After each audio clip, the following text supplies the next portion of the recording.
I stopped believing first, you know? You stopped Yeah. believing. Oh, you stopped believing first. Yeah. Like, you could made the decision, the conscious decision, be like, "Nah, this is Yeah. not for me." Just through my own, like, the way I was receiving, Mhm. um, like, the messages Yeah. and stuff, and just kind of, like, things not making sense to me. Oh, My you whole good thing now. as well, and it's a sentence that came up, like, when I was a kid, I was like, "Well, how do you know?" Mhm. You know what I mean? But those kinda, like, questions aren't really Yeah. you're taught to know. You know what I mean? You're taught to Yeah, have that's Yeah. confidence in it, right?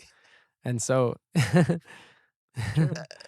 so I didn't know. Mhm. yeah, And exactly. you feel ashamed of yourself when you're in a church and they're The other place I want to go is the transcendental nature of art or music. okay. Um, do you think what you're feeling when you write a song and when you create something, do you think that's coming from inside of you or is it coming from somewhere Like else? magical in a sense. Yeah, because some people Describe it like that for sure. look at it as magical or even like spiritual to some Yeah, degree. There's like a greater force working right. on like truly great art, and you're Right. just the vessel. Right. There's like the really popular producer named Rick Rubin. Do you know Yeah, Rick yeah. Rubin? Yeah, I've like listened to a bunch of podcasts with him. yeah. Yeah, yeah. Who? Rick Rubin. Rick. That name rings a Um bell. He produced yeah. like Beastie Boys, Jay Z, like all Yeah. over, like all kind of genres of Okay, music. okay. He's Yeah. He's a a producer? white guy with like the hair and the beard. Like It's his very hair is like a scruffled and it's thing. like very In long, okay, okay, long okay. beard. Maybe, Yeah. maybe. But okay. But He's a produ okay.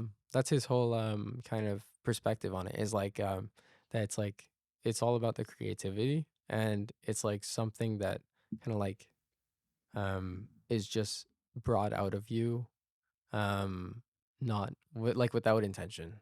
Like that's his perspective on it. It's just like it's like kind of like this mystical um force where it's you just You tap into you it? have to be open to it in order for it to like express. That's his whole like kind of perspective. I mean, I'm butchering it, but like Mhm. summarized, Yeah. right? I think there's some truth to that. Like I don't know. I only know my experience, but definitely songs can feel like they like kind of came out of nowhere. It's like holy but Yeah. then reflecting on it, I kind of feel like well, there always is like some sort of connection when it's like a genuine like release like that. Um it's usually like childhood or like an experience with someone. And like when I look back on the lyrics, I'm like, okay, yeah, like I understand how like I don't know how um um like I don't know what the word for it is, but I don't know if I should get into like inner child and stuff like that. Go for it. But like yeah, like it could definitely be it sometimes feels like it's one of those moments, Mhm. I would say. Um yeah. Yeah, I don't know. There's also that like thing about like playing. Like creativity is like being able to play. Um, I've heard like, Okay. yeah, like Rick Rubin says that. Hmm. The surge of um, System of a Down, like I've heard him in interviews kind of like describe it like that too. It's like forcing yourself to be a kid again, like to play, and then that's where the creativity comes from, Hmm. right? When you're not like overthinking of it, when you're not overthinking it and letting other stuff that don't need to be in the way get in the way. Um, I feel like that resonates a little bit. Like when you're kind of like when I kind of let loose a little bit on guitar, like more so I'm thinking of like writing guitar parts. When I let loose a little bit more, I think I come up with like more interesting rhythms, right? Like when I'm just like, whatever, I'll just let my hand do Yeah, yeah, whatever it yeah. wants to do. And then something cooler comes out of that, I think. If I'm like thinking about it, like, okay, up, like that's not where the Yeah, good stuff yeah, comes yeah. from. Yeah. You mentioned inner child and then backed away from it. Can you explain to me what you meant by that? Like it's coming from your inner child. Yeah. Um, I would say that I haven't looked much into like that concept, Okay. but like I would say that there's just definitely been ideas I've had, mostly like lyrical ideas I've had, where it seemed like a a thought or an experience that I had like when I was a kid, Mm-hmm. that was like coming out. Um, and it's not necessarily like, like the specific words that I thought or whatever, but it's like the essence The behind it. feeling. Yeah, yeah. Okay, okay. Mm-hmm. Mm-hmm. Hmm. Which also goes back to like being able to play, and like it's sometimes hard to play as an adult, and you Yeah. gotta like channel that childlike wonderment or whatever, Right. right? Okay, Right. okay, I see. Mm-hmm. Because I was trying, sorry, I was trying to figure out. Are you saying? Because sometimes it's like you do see kids tend to say like some really wide stuff, Yeah. where I'm just like, what was that? Like, No why? filter. Why did you say that? Yeah. Yeah, and sometimes you wish you had the balls to like just say it the way they say it. Mm. Because as to some degree, when you're a child and when you're really old, there are no repercussions to your actions. Yeah. Yeah, yeah. I think that touches on like the whole idea of like being open to say something that might be like uncomfortable, like an uncomfortable truth Mm. or something in your mind, right? Like to get it down on paper. It's kind of like to go back into what that child kind of Yeah. their mindset, in a So sense. now that I'm thinking about it, say that you channel that message, that raw, unfiltered message Yeah. that the child is saying to you. Yeah. How much polish slash work do you apply to it to be like, oh, now I'm like an adult male trying to sing this thing, so Uh, I need to like be proper about it? And do you lose some magic in that process? I think I do have to apply some because like if I have well, I think more often if there's like one line that I felt like, oh, that's the one, then I will like try not to change it and I'll try and work the other stuff around it Fair. to make it work. Okay. But there is sometimes some polish you have to do, like just Yeah, like you listen to it back and you're like, oh, like I shouldn't have emphasized that syllable or whatever, that's and then fair. I'll change that. But like I'm not gonna Mm, like get rid of that line and keep the rest, yeah. Yeah. I think I agree with you. There's a reason like elementary school talent shows don't sell out arenas, because like Yeah. there needs to be some level of like Yeah. filtering and polish and like Yeah. help. Yeah, okay. That's a good. I see Yeah. that. Could you imagine though, like if like the 6-year-old has like the best like music out there because it's so raw and Well, unfiltered, if you and think they have the Jackson talent? 5 though, Sorry, Jackson 5, it's not exactly. elementary school, but he had a wide range of kids, and True. the main star was the youngest one. Like you know what I Right. mean. So Right.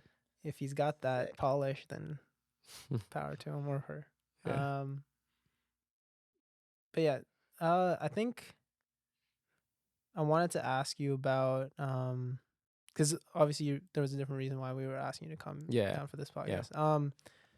And going kind of keeping it in line with music, because he kind of asked about the more about the if there's something like mystical, transcendental about writing. Um, so just for clarity, so you're saying, do you agree with that idea of like letting the music happen? Like you channel it or something, or like you like allow yourself to just like get lost in it and get it to come down on paper, almost like it's I think it's a good perspective to have, and whenever I've adopted it, I've seen like benefit of it for sure. But I don't think I'm always doing that. No, there are times where I'm just like, oh, I like this chord a lot. Let's see if I can write something with it. Yeah.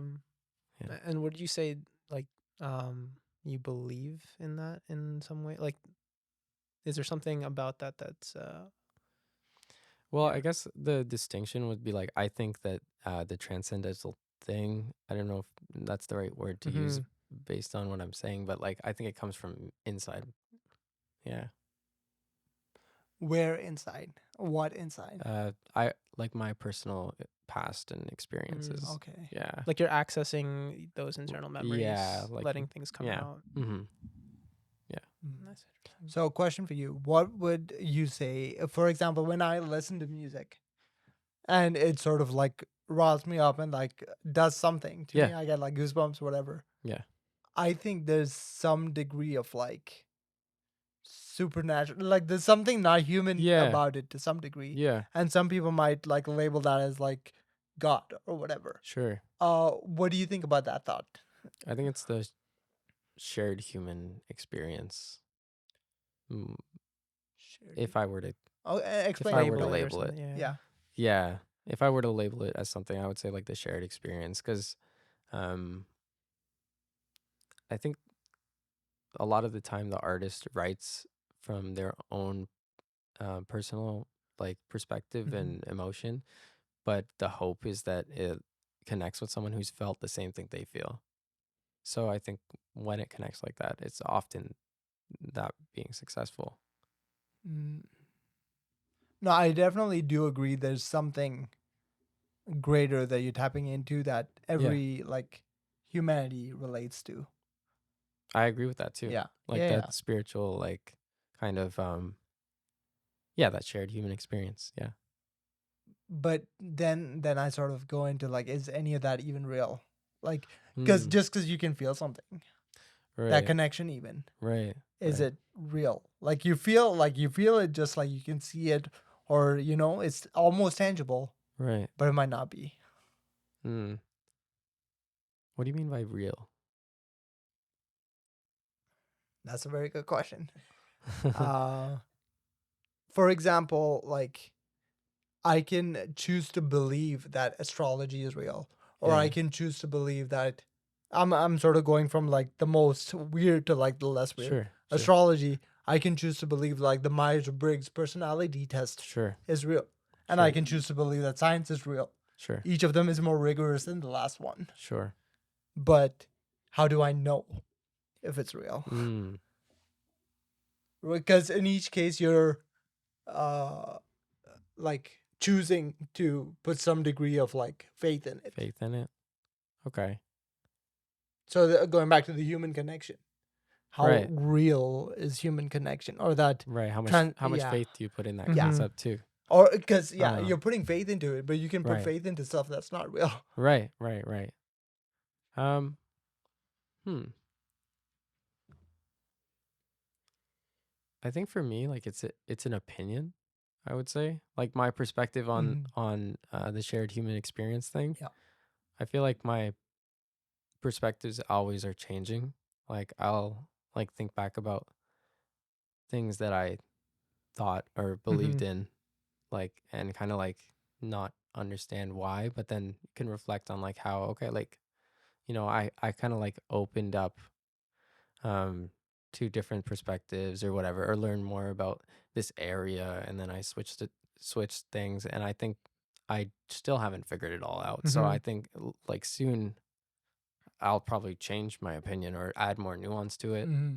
You know what I mean? So I don't think it's necessarily like I don't think I would put faith in it. Like I think I would like At the moment, your explanation is that. at the moment it It makes seems sense the to me. most plausible. Yeah, at the Okay. moment it makes sense to me. Yeah, Mm. No, yeah. no, that's a fair point. Mm. That's a very interesting take, because I think to some degree it comes down to personality, because you Mm-hmm. have Mm. the go with the flow people, and then you gotta Yeah. like, I gotta know people. Right. Um, how do you cope with the like stand for something or fall for anything idea, where, because if you're on one end you're very open to like change Right. your perspectives, and that's admirable because you're never closed off to anything, Yeah. right? And you're always asking questions, and you're very curious. Yeah. But on the flip side, if you continue to just flip flop or change, Right. then what centers you? I do think a lot of people believe that, or like have that kind of like don't be offended or kind of mentality. Hmm. Um I don't know. I think that comes down to values. Cuz I think one of my values is like being open to changing my point of view. Hmm. Oh, really? One of my values is like honesty, or like full disclosure, like Mm-hmm. kind of like transparency, and like honestly, I haven't discovered a lot of else. You know what I mean? Like Mm. it's mostly about just like me being honest, me like kind of like sticking um to my word about things, trying to be like a decent person to Yeah. other people, which I guess you could open up to like what is a decent person. Oh Mm-hmm. yeah. But like and also like I I've heard it described as like the beginner's mindset, like Oh, interesting. Okay. where you you might know like a bunch of factoids or like small little things about an area, but if you go at it with a perspective of like, oh, I already know, Mm-hmm. then you close yourself off from new information and restrict yourself from growth. So I think like I will always try to like push away that ego that like wants to be like, oh, like I'm good now. Mm-hmm. You know, I I always figured try and it like, out. yeah, I always try and push that away, and like not really like if I see a YouTube video on like songwriting and it's made by someone with like 50 views, Mm-hmm. I still get curious and I like about what they have to say. I'm not like, oh, this person is not Yeah. successful, so I'm Yeah. not gonna listen to them. I get curious about what they have to say, and usually I can like squeeze something out of it that benefits me, and that like that's I see a lot of positive reinforcement for this Mm-hmm. mindset, so that's why I think I Nice. have it. Yeah, Okay, so after trying it and testing it, you found that it's benefited you in small ways. yeah, yeah. Okay.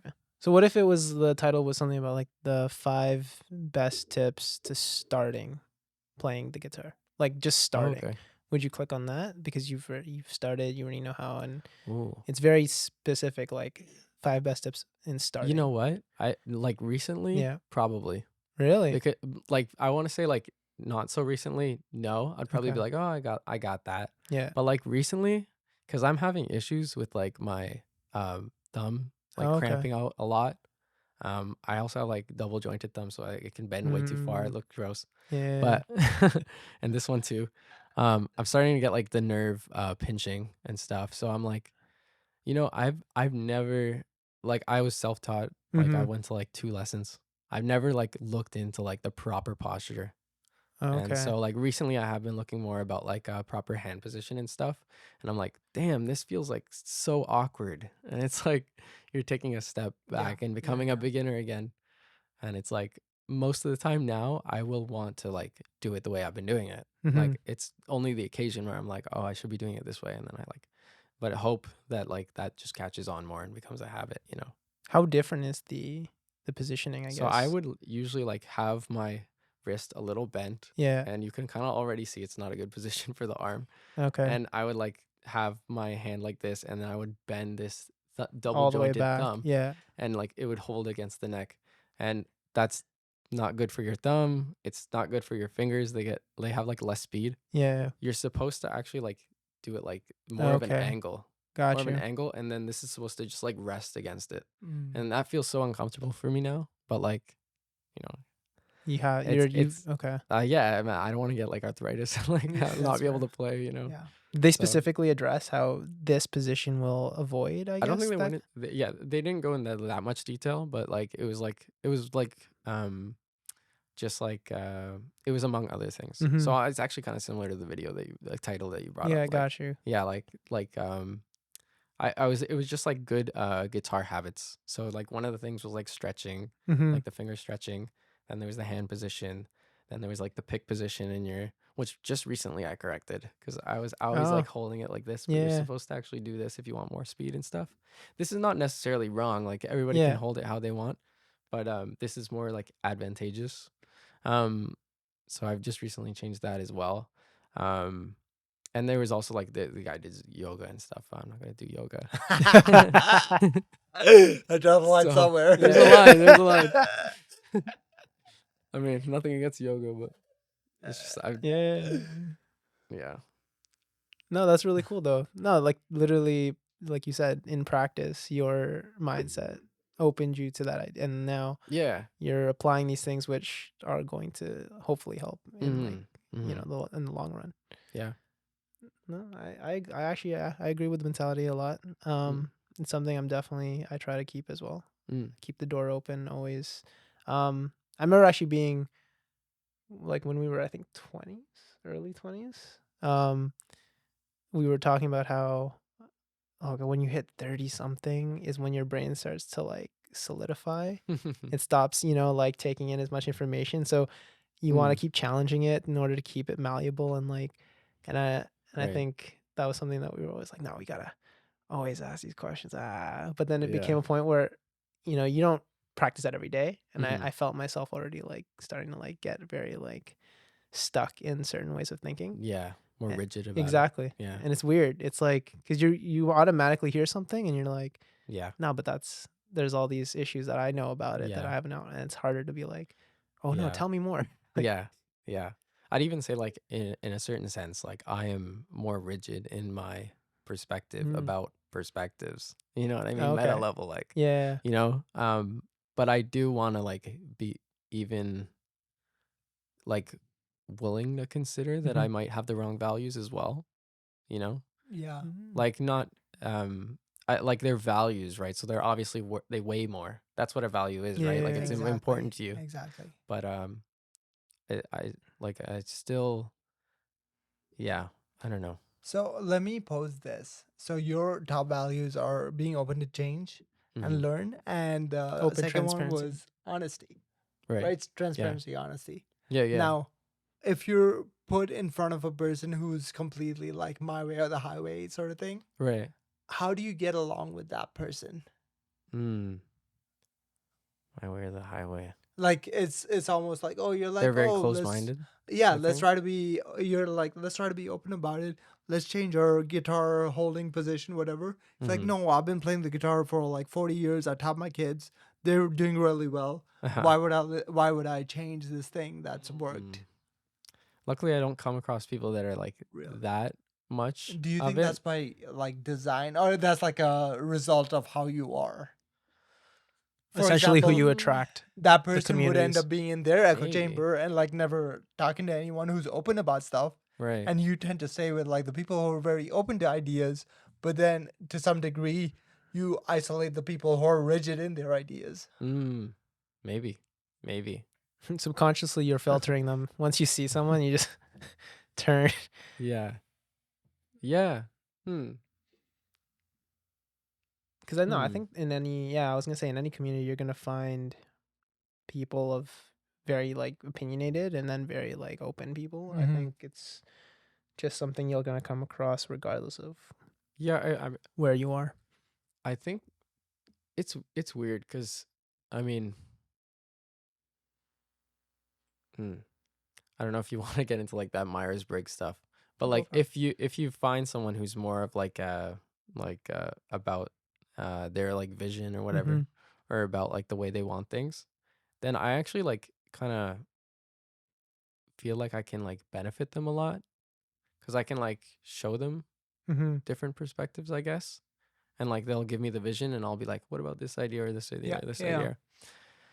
So it's not like I've never had like met somebody that's like that close-minded where they're like, "Oh, I don't even want any ideas from you." Like I don't want like to even like Or hear it's you like, out, I like want kind to of hear thing. the right ideas, and that's all. Yeah, Like, yeah, yeah. say the ideas that I agree with, and that's Right. all. Right, right. Yeah. I definitely think they're gonna be less and far in between. They exist, and you still come across them. But to what you Hmm. described, someone who's so close minded, yeah, I guess that's a lot harder to find. Yeah, Um, they're definitely out there. but they are no for sure. But yeah. Because those people are very interesting to me. Hmm. Because I wish I could be that certain about anything. Right. Yeah. Like, I find it hard to be certain, like, completely certain about stuff. Right, right. Because you just see the variations and, like, Yeah. all the, you realize how much you don't know. Hmm. And then you're like, how can I back this idea? To Yeah. challenge you though, sometimes not to both challenge, but to sometimes I think that's a result of what we said when we were in our 20s about not getting rigid in our thinking. Mm. And it's harder to become rigid in a way of thinking if you don't have a way of thinking that you're like sound on, Right. right? Mm, So sometimes true. I'm like, is that your overcompensation of like I'm never gonna be that person? So now it's like, Yeah. oh, I don't know what to think. I don't know. This is True. kind So of the True. reason I said that is because you're again, your top value is being open, Yeah. but you don't find that, like, to some degree you feel centered, you feel like you know who you are, Right. you have a self identity. What I'm afraid of, Hmm. as what Miguel said, I'm afraid of if I'm completely open to everything, Yeah. I don't know who I am. Right. Right. So how do It's you like find don't leave yourself? your mind. What's it? Don't leave your uh head so open that your brain falls out, Yeah, kind of I wrote that one. thing. Yeah, yeah. yeah.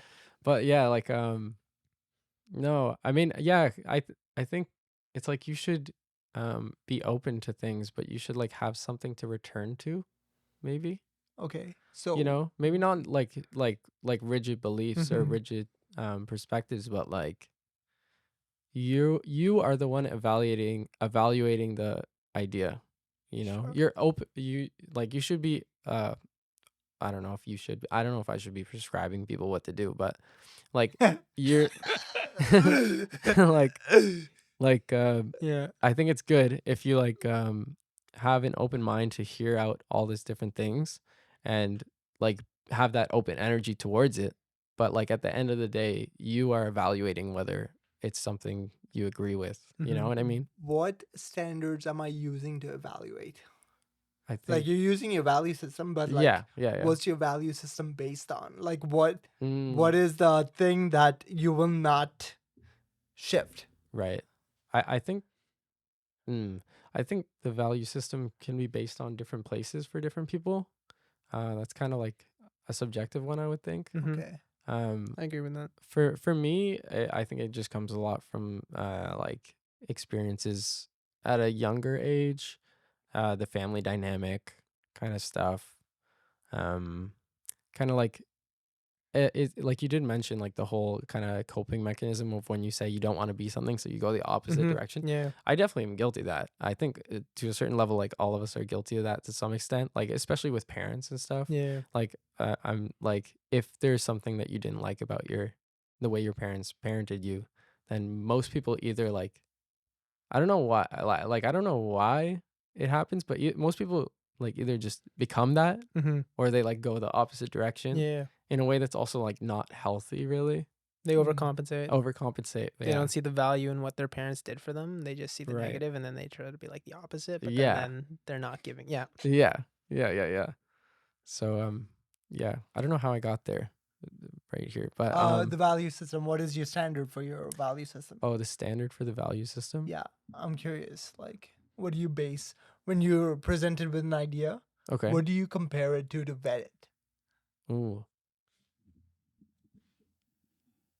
I guess I would say what I already understand to be true, but isn't that also like It's like a recursive loop there. yeah, Like, yeah, Well, sorry, I just want to cut in. I kind of want to be a little bit more direct in with a different question, go ahead. yeah. which is, um, because I guess for like to even answer your question, I think I still want to know then, why do you believe or why do you not believe in? See, I'm starting with God because that's the whole Hmm. point of like why we would like wanted to have Yeah. this conversation, is like to start around that conversation. Because like your question is, what is his Value value system. system? Hmm. But then we don't even know, like, yeah, like how does he answer that, right? No, but Like that's what I'm trying to Mm. figure out what feeds his for value system, right? Like, because in my case, I'm like, because I was raised a certain way, yeah. Yeah. the Christian value system is like my foundation. I Mhm. obviously change a few things as like Sure. there's like an individualism Yeah. to Mhm. it, but I know that the foundations are based off that. So Yeah. and there are different religions and all this other stuff. There's no religion and like just other Mhm. methods that found your value system. Hmm. So I'm trying to figure out what is the foundation of your value system. Right. Like where did you get it from?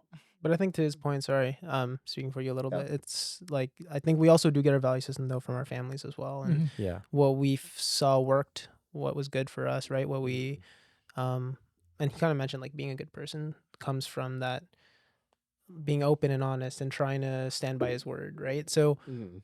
those are um kind of, I guess, like essentially I would say then his answer should be then because he wants to be a good person, so anything he assesses is based off, is it going to make him a good person? But then I think the Mm. deeper question, which is what he's trying to allude to, is, so how do you know what is a good person? Like what Right. is your guidelines, right? But I Right. think that's not even more so like your value system, but then the morality, which then is coming Right. from then the question of, God. That's why I'm trying to go Yeah. like, let's go into that first Sure. and talk there, and then go into, okay, then morality, and then Yeah. I Like think I did attend church a lot like yeah. growing up, and I think like the Christian values are like for the most part Mhm. like good values, right? Like it's like um like, I guess one of the overarching ones is like the eye for an eye, like not eye for an eye, the That's a golden different rule, one. the golden rule, The golden rule, like yeah. treat each other how you want to be treated. Mhm. Yeah. I just think that's like everybody should have that, Yeah. right? Like just to have societies function and people like to be kind to each other and considerate of each Yeah. other, you know.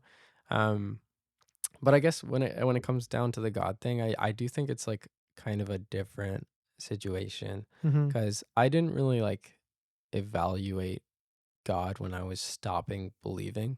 Oh, okay. I think it was a separate kind of thing. Like I think well, I did, but like I don't think it was the reason for Mhm. like I did not come across arguments against it and then stop believing because I was convinced. Yeah. I stopped believing first, you know? You stopped believing. Yeah. Oh, you stopped believing first. Yeah. Like you could made the decision, the conscious decision, be like, nah, this Yeah. is not for me. Just through my own like the way I was receiving Mhm. you know, like the messages Yeah. and stuff and just kind of like things not making sense to me. Are you comfortable giving an example of something that you perceived that didn't make sense? Yeah. Let me think about that. I think it's a lot of the the miraculous things. Like Okay. the you know like Some of them, leave most of them. the It's hard. Like, how do you miraculous make sense things. of this? Yeah. Yeah. And like the stories and kind of like people's confidence in the stories. You know what I mean? And like the prescription of it, Mm-hmm. I guess. Um and I'd like I my whole thing was like No, my you're whole good. thing as well, and it's a sentence that came up. Like when I was a kid, I was like, well, how do you know? Mm-hmm. You know what I mean? But those kind of like questions aren't really. Yeah. You're taught to know. You know what I mean? You're taught to Yeah, have it's confidence in it, right? And so True. so I didn't know. Mm-hmm. yeah, And exactly. you feel ashamed of yourself when you're in a church and they're trying to I was okay. I was becoming less and less like comfortable with the idea when I hear like different things. I'm not gonna go into like because I don't honestly have them on the top of my head. Yeah. But like just things about like the more mystical stuff, the Mm-hmm. more miraculous Yeah. things, you know, the way it's kind of being handed down. Um Also just like the stories of how incredible this is. Like it was 7 days. On the first day it was Yeah. like Yeah, this, and the second day okay. it was this, and I was like, really, that just sounds too perfect. You know what I mean? Yeah. It's just like so those kind of things and the kind of like the perfect answer feel of it was Mm-hmm. what made me stop believing. And then as I kind of like thought about it more, I kind of like became just like I wouldn't say firmly like atheistic. I would say like firmly agnostic Mm-hmm. towards it.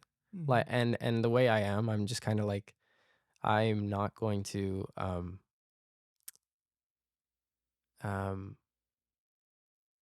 I am not going to okay, so there's how do I put this? It's like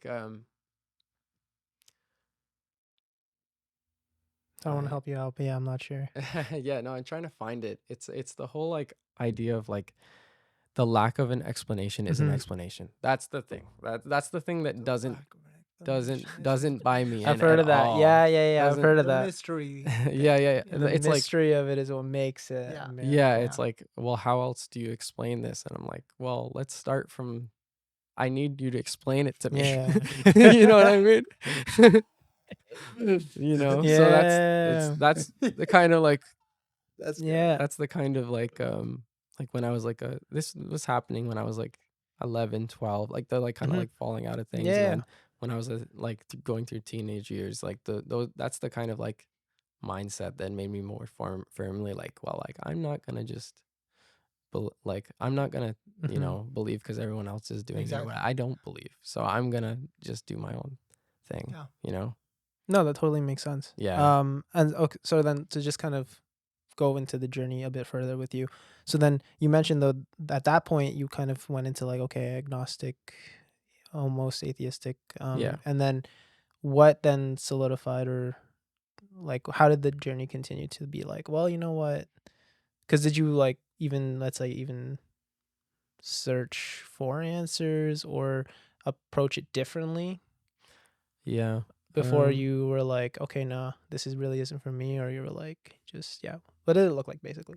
What happened afterwards? I will admit, like, the shame and the like the sense of like not Mm-hmm. acceptedness Yeah, of the church definitely like closed me off a little bit during of those course. years, No, of yeah, course. 100%. Like for sure, like when I was a teenager and like Yeah. early 20s and even too, like I feel like it's hard to be kind of like Mm. um Like, why should I even try yeah, to even? What's the point? Yeah. when you have like a grudge, Yeah. it's hard to like give that up when you're like younger, I think. Were there specific instances that you remember, or was it just We an talked about it a overall? bit on the other day. Tell That's me, what tell me, I tell don't me. know. It's Um up to you. Yeah. If you're, I'm just curious personally. It's pretty funny though. it's Made me pretty laugh. much yeah, there is one instance that you're probably thinking of. Is like the so I went to two different churches over the course of like when I was going to church. Give me names and like Yeah. addresses. No, No, I'm sorry. joking. It I'm was joking. No. yeah.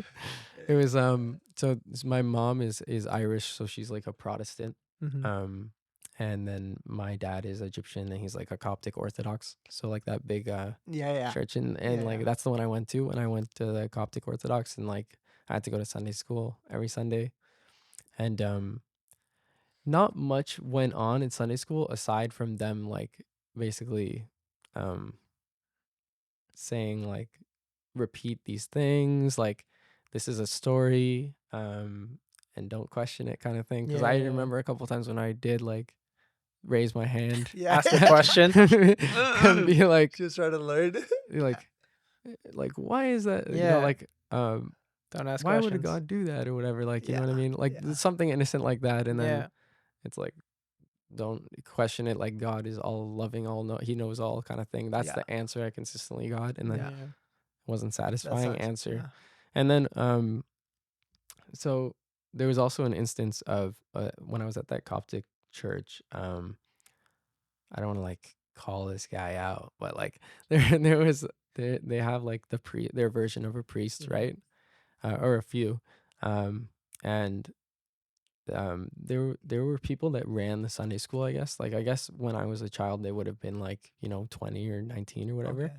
and they were like running that, and like and they kept tabs on like who was attending and stuff. So when I was falling out of my like belief, I stopped attending as much whenever I could. Like my dad was still pushing me to go, Yeah. and I kind of didn't want to like keep fighting against And my how old dad. were you at this point? Like this was like right before high school. I want to say like Okay. grade 8, like Okay. that, like around 13, high, 14. yeah, around like grade 9 is like when I kind of like stopped going. Mm-hmm. But like yeah, this is like towards the end of it, so like grade 7, grade 8. Mm-hmm. Um, is when I was like trying, like when I could like when I can get out of it, get out of it. Yeah.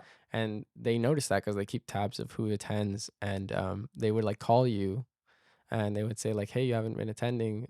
Also just to let you know, like this Sunday school program, we're doing a retreat, come out, all this stuff. So yeah, all that kind of thing. And then I would just say, okay, yeah, like I'll think about it, maybe, whatever. And then um and after a certain amount of times of like not showing up to the retreats, the priest like came to the house.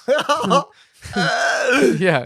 It's like the opposite of going to the principal's office. and, Principal comes to you. and like I don't know what his exact attention, I don't know if it was Yeah. related to me, I don't know, it's funny timing, Mhm. but I don't know. But he like, because I think he did visit once before and it wasn't related to me, but he came to our house, and like he was kind of like giving blessings, like he had like the cross, so he's giving blessings. He's like touch the like cross, and like it wasn't like touch the cross with your finger, but it's like bow Yeah, down yeah. to it, receive the blessing kind of thing. Sorry. No, you're good. Yeah. And that kind of thing. And then like I remember him saying like, you should show up to more, like, God loves you, all this stuff, Mhm. like kind of Sure. trying to pull. And then I just remember that it's so uncomfortable. That was like the most uncomfortable thing. That's just like one experience. I don't think that was the straw that broke the camel's back, Yeah. but that's just what comes to mind when you Yeah, ask, you it's know? very interesting. Yeah. Because if like some rando like came up, or not a rando, but someone came up to my house and like asked me to like bow down to something that I Mhm. didn't believe in. Yeah. Obviously, you were a kid, but like at this Yeah. stage, I'd be like, actually, I have remembered times when I was a kid and Mhm. I just refused to conform to like what the adults were saying. Right. I get into this shit and I'm like, I don't care. Yeah. Like it's one of those, right? And like, Yeah. why is this so important to you? Where you won't explain to me what the thing is, Yeah. but you want me to obey it. Right. Mhm. Right. Right. Yeah, and I think that for me, like when you say those stories, like I 100% get why, Mhm. right? Like I think I told you that before too, where, yeah, I'd be in the same boat. Yeah. Probably would have been in the same boat where I'm just like, Yeah. because even I think in my own personal story, I think that there was a point where I also told myself like I'm never gonna call myself a Catholic. Mm. Yeah, like I was for the How come? faith because, well, I think it's partially the when you hit that teenager rebellious stage, you're kind of Mm. also being like, I'm not gonna conform Mm. to that kind of institution. Yeah. You know, they're so corrupt and da da da, like you know Mhm. that kind of mindset. And I also in like my own like roundabout journey, um, found myself thinking, okay, no, I think I can be in line with like the faith part of it, like you were talking about the value system. Right. So I was still kind of being like, okay, Christianity is still kind of the direction I want to take. But Mhm. yeah, I thought that Catholicism had taken it and done too much to it. Like, Mm. added like a bunch of like bells and whistles, right? That were Yeah. unnecessary, like the saints or things like in the Mhm. church, or like I was very critical of saying the church is built off being like a poor man's like journey. Hospital. No, like Mm. no, like how Jesus was a poor man, right? Like Yeah. he just journeyed as a poor man. That was his whole shtick, if you will. Yeah. Like he's a hippie. Like that's the joke, right? Jesus is a hippie. Right.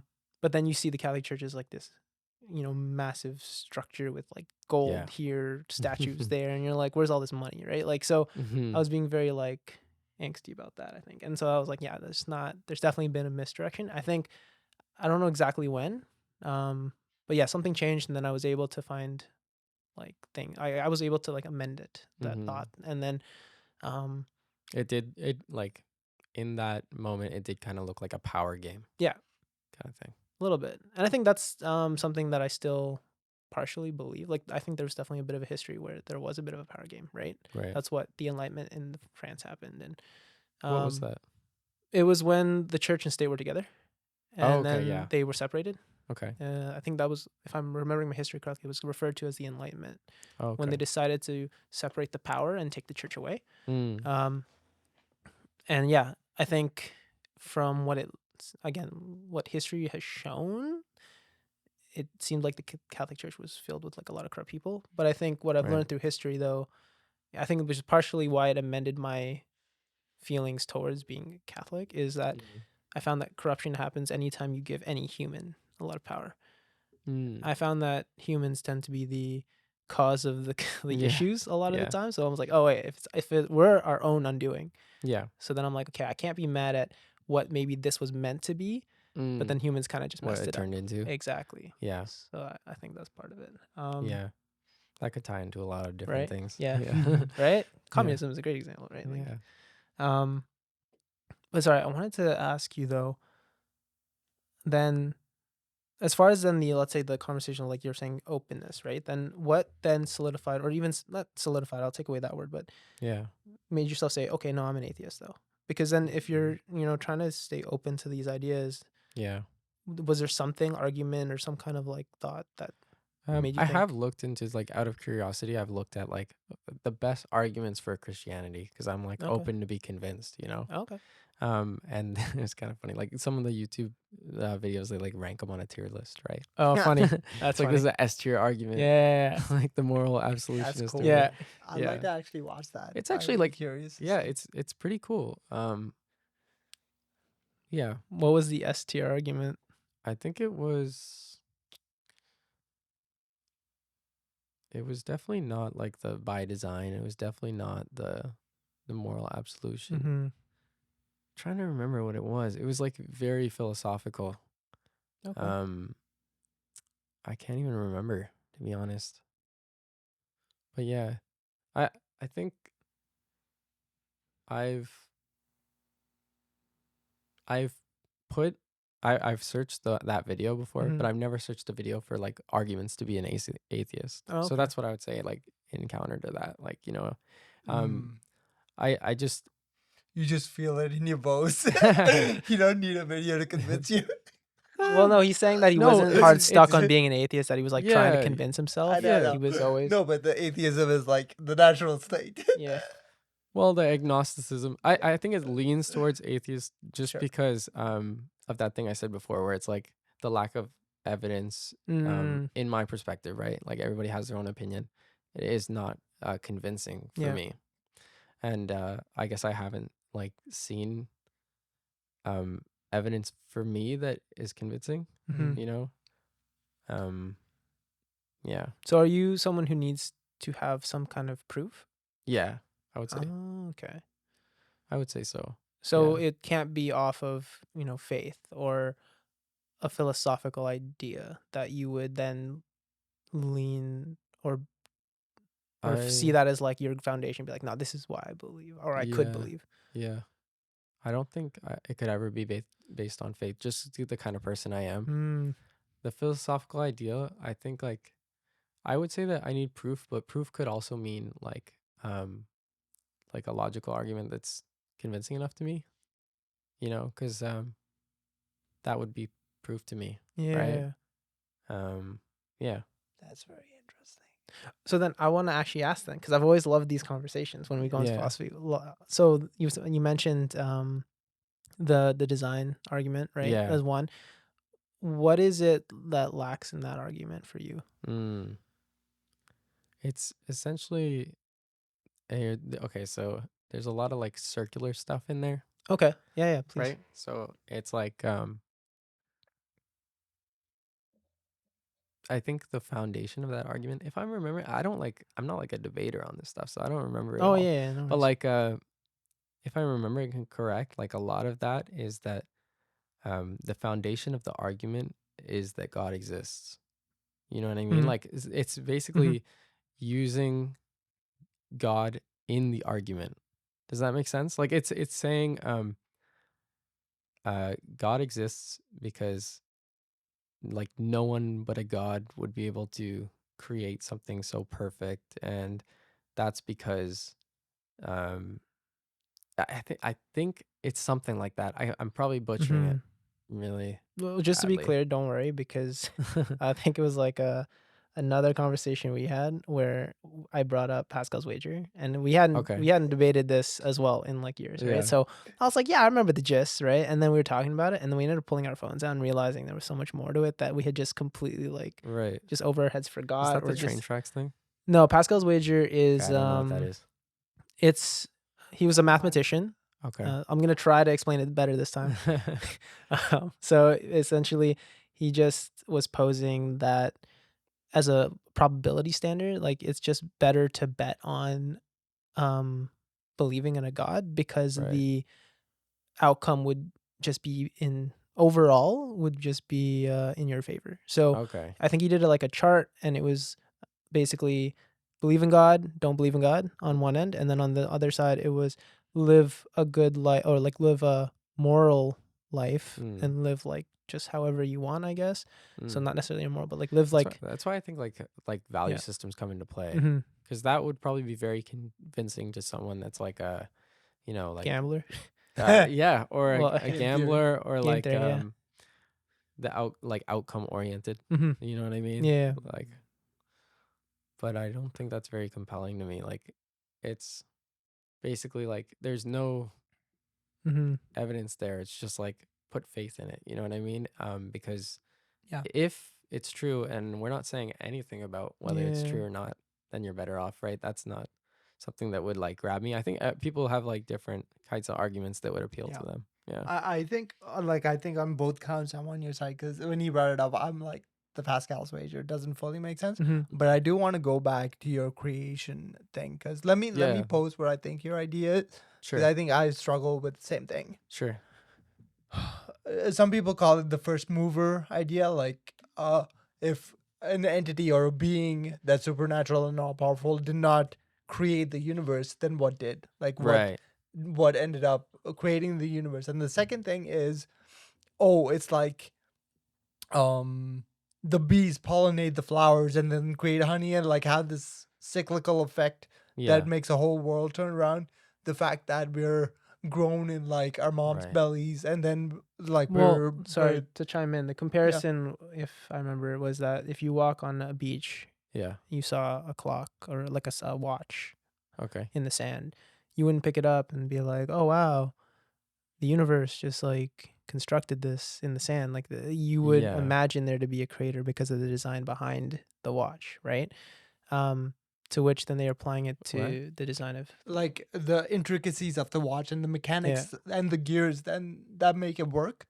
It wouldn't just come together out of the blue. Well, Oh, okay. it would never built the state I see what you're saying. like even more complex like an iPhone. Like you would never look at Yeah. an iPhone on the beach and then be like, "Oh wow, this is nature." This is just like a rock or something. Yeah, no, exactly, right?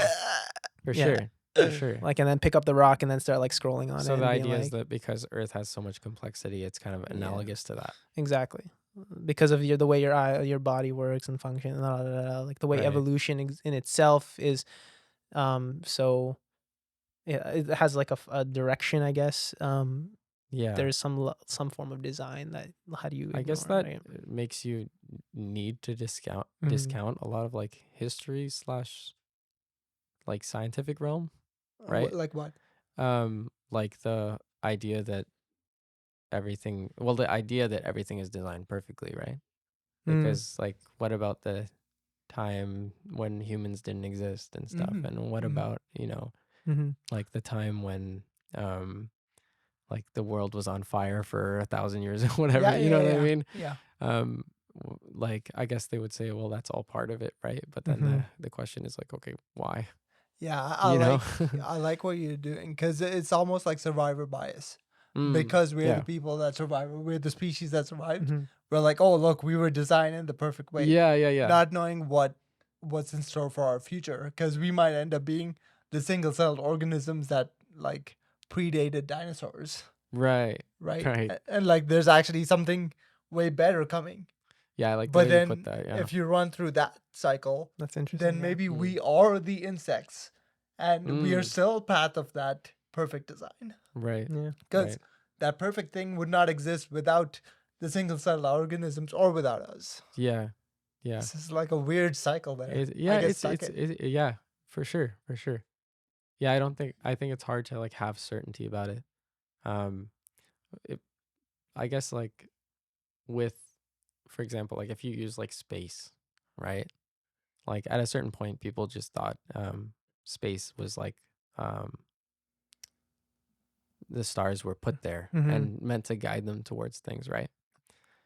Some people still do. Mhm. I'm a Taurus. Yeah. No, I'm kidding. But I think most people are just like having fun with that, Yeah, of course. hopefully. But but but then as like they study, through like lenses that could see it like closer up, they realize, oh no, this is actually like a burning thing of fire. You Mhm. know what I mean? And actually, it wasn't always here. You know what I mean? Because there's like marks left, Mhm. and like it's hard to have certainty because it's like, oh, these are all theories, right? But I guess the method is like something that certain people can put a weight to and certain people cannot. But like it's like the idea of like assume that you're wrong and then like try and have Mhm. a sense based on everything else in the world of that lines up so that you can declare this a theory, right? So like that's why I would say like you as we discover more and more about the science behind it, um, then more and more of the like conceptions that maybe like were thought 2,000 years ago become like disproved, and then it's like what we're left with is the philosophical like kind of arguments and not really like proof on the ground level among each other. Like back 2000, like the people would look at the stars and be like, oh yeah, Mm-hmm. like I know that's just set there for me, and that's where I'm gonna find my wife. I don't know. What would Well, people do? ironically, that's how they Yeah. found Jesus. They Right. followed stars. You know what I mean, That's though? so true. Yeah. Though. Yeah, no, that's a fair point. That's a Mhm. fair point. So you mentioned something about before Mhm. something about the time though, like you were saying the time when we were the parts of the timeline, I guess, as far as Yeah. the Big Bang, and then True. how do you explain or what's that? And then to his point, he was saying, what if? I actually really liked your point, by the way. Like, I Yeah, think I that's didn't know something where that's that came from. I did that's not actually think really about interesting it because before. like It was transcendental. because fourth dimension, like I was thinking about like it was a long time ago, but I was really like I got into like really thinking about the fourth dimension for a while Mm-hmm. because they were talking about how like if you were a 2D being, you couldn't imagine what 3D is. Right. And it's like, Mhm. but as a 3D being, you can't imagine what a 4D True. being. And then I was Mhm. like trying so hard to like I'm gonna be imagine. the one guy. Yeah, right. Who can like just like no, I just really want to try like I just see in to- 4D. yeah, right. what that would even so to I was like, yeah, what if this is all just as part of like we're a little paper to some 4D being, right? Sure. And they're like laughing at us because Sure. we're literally bugs, right? Like we're nothing. Sure. Sorry, that was another point. No, it's I was okay, just it's very okay. intrigued by that. Like I was actually really interested in that. Trust me, you But want to say something, otherwise I'm gonna like start ranting on the 4D because I've thought about that a while too. Keep going though. hold on, what was it now? Sorry, because the 4D really, I think got very I think intrigued. I think you were about to talk about like the people back then. So like maybe the 2,000 years ago thing. I don't know. Dinosaurs, like I think you're going into the creation, like I guess the design. well, so the reason that it doesn't sit with you is because in the end there are just so many factors, I guess, as far as how like the people from the past would perceive it or Yeah. what explain all the time then in between, Mm. or even like the time afterwards, right? Because the Earth Yeah. is only going to survive, the solar system is only going to survive for so long, and then the Yeah. universe continues literally for more billions and billions of years afterwards. Yeah.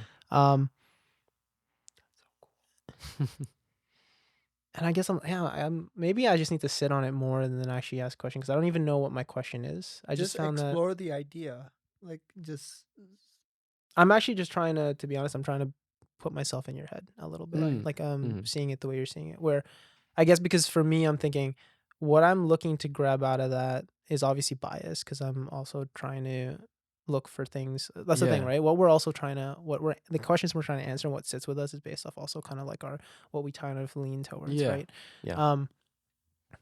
And for me, what really sat with me though is just when you look at just how things work together really well, right? Or in biology, like you learn about certain like plants or certain things where you're like, oh wow, like that does this feature, which just in itself, the feature itself and what it does, The is harmony of it. the harmony of it, right? Right. And the chaos of it. And there was something that I was gonna actually post to you, which is one of the things. Sorry, I just like I said something funny in my head. And I'm just laughing at it. I'll just say it out loud. Well, quick. Second. Sure, go for Do you it. know how? Do you know how I know there's no perfect design? How? If human beings were created perfectly, we wouldn't have to poop. We would just use up everything that we consume. Like think about it. It would just be so much more efficient. Oh, so there's I like don't know, it's just there's like an hilarious. evaporation tank in the stomach yeah, or something. exactly. Why change it to solid? Just turn it into gas. Literally fart. Yeah. Oh man, Yeah. that'd Just be fart it out. dangerous. You wouldn't have any waste. Yeah.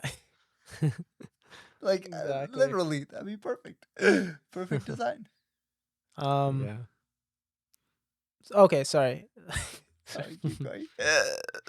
No, because what you said though is part of something else I wanted to bring up later or just pose to you.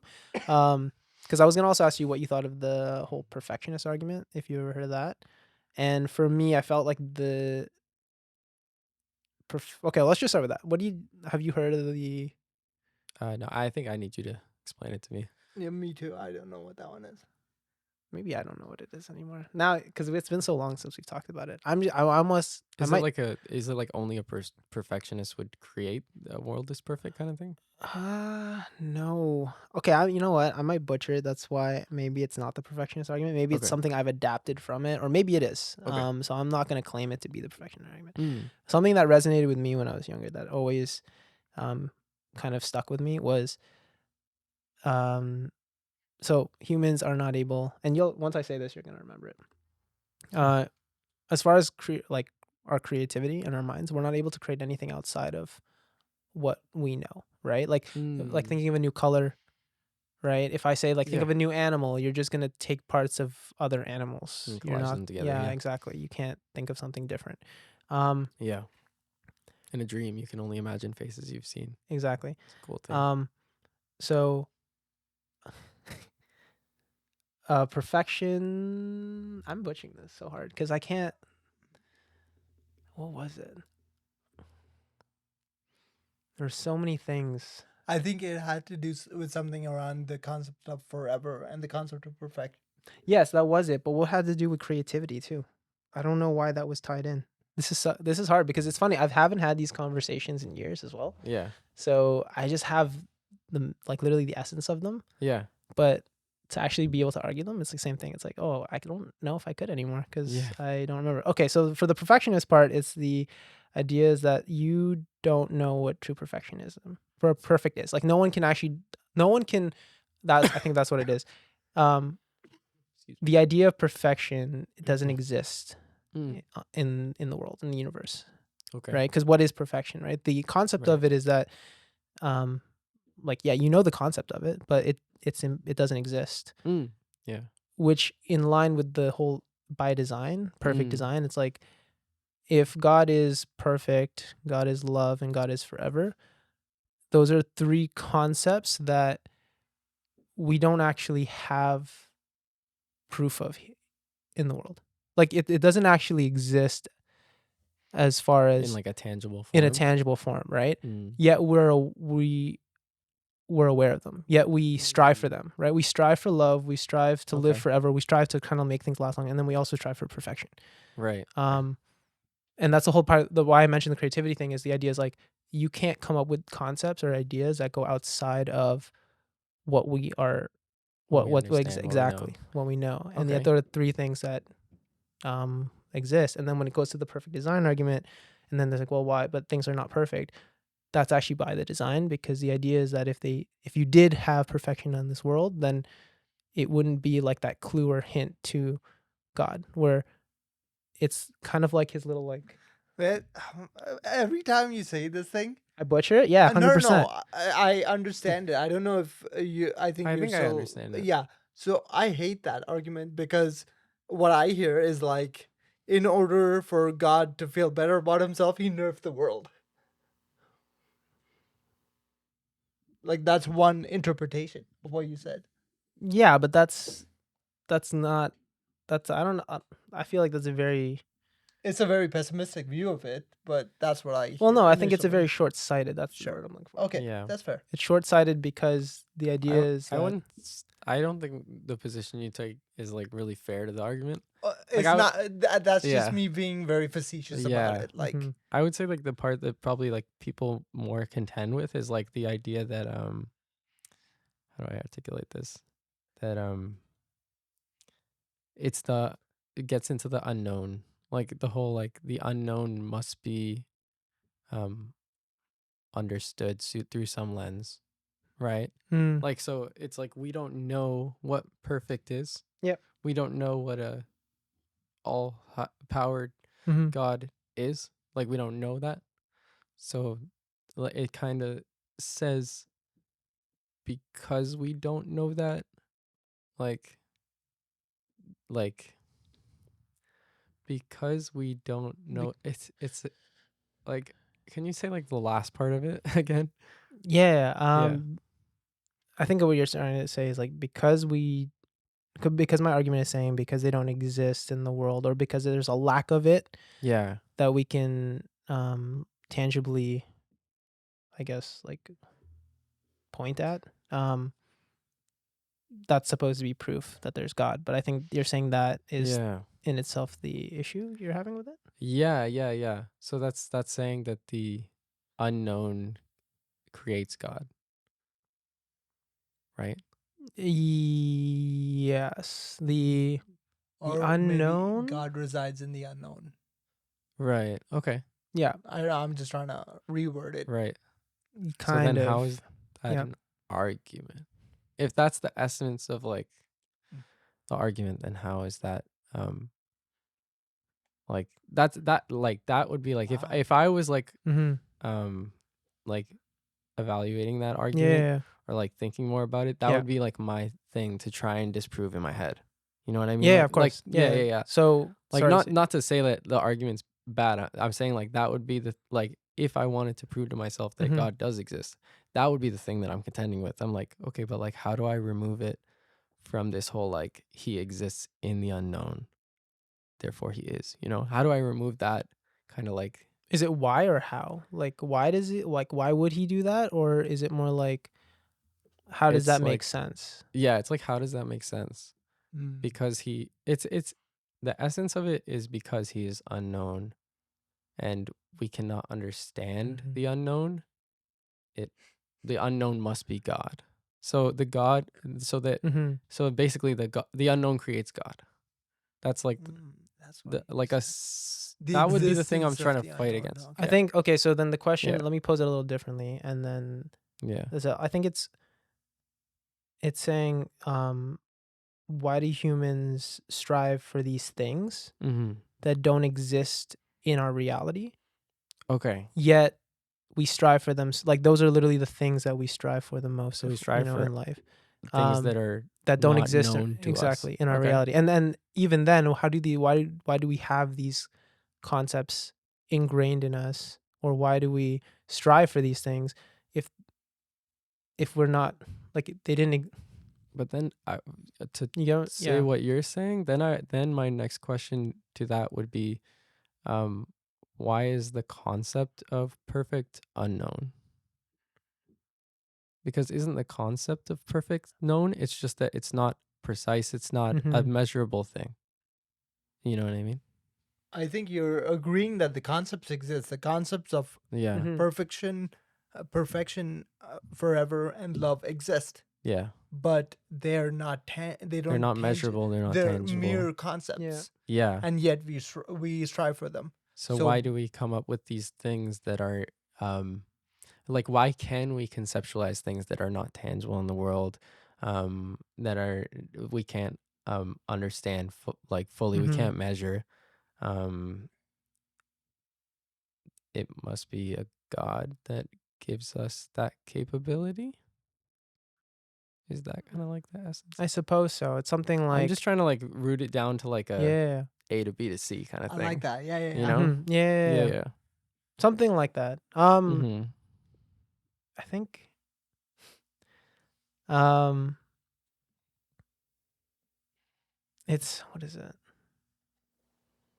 Oh, sorry, ask your question again. So with the examples of perfection and like all loving and all knowing Yeah. and stuff like that, these are concepts that humans understand, but we can't fully measure them or see them or as a tangible thing in the world. Mm-hmm. The fact that we understand something without seeing it tangibly means that God must have given this capability to understand it.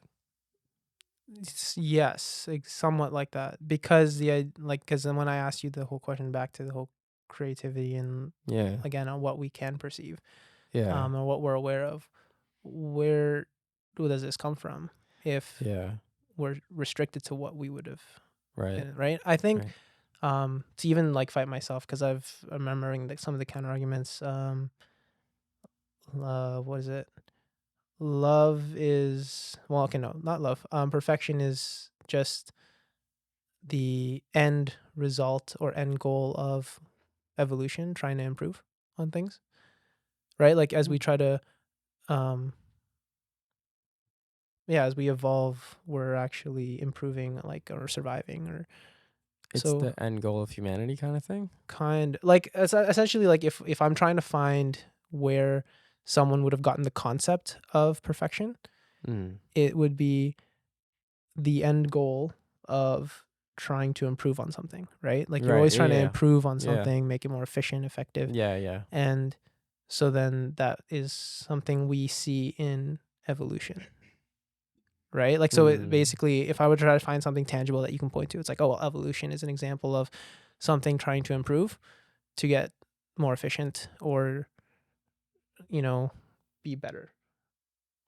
So if like a if a uh, if a harmful species is killed off by another species, then that's I think it's more like how we evolve as like animals or something like that. But okay. Yeah. I was trying to make a counter argument against me, like so I was trying No. to. I think I hear your counter argument. You're pretty much saying survival of the fittest. Evolution gets us closer and closer to perfection.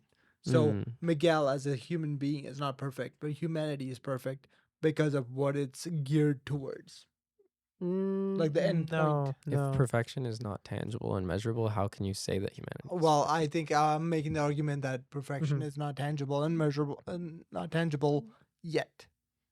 And we're Okay. just like the first step in like 100 steps Yeah. towards perfection. Sorry, maybe we're getting Right. ahead of ourselves. So where do you stand though on that argument? Like where is it sitting with you as far as where are the holes in it that kind of I mean, just where I am right now, right? Yeah. Like I'm just trying to like I guess like take the details out of it Yeah. and like see the proof Mhm. for like a god Yeah. based out of it. Yeah, why does it? Yeah.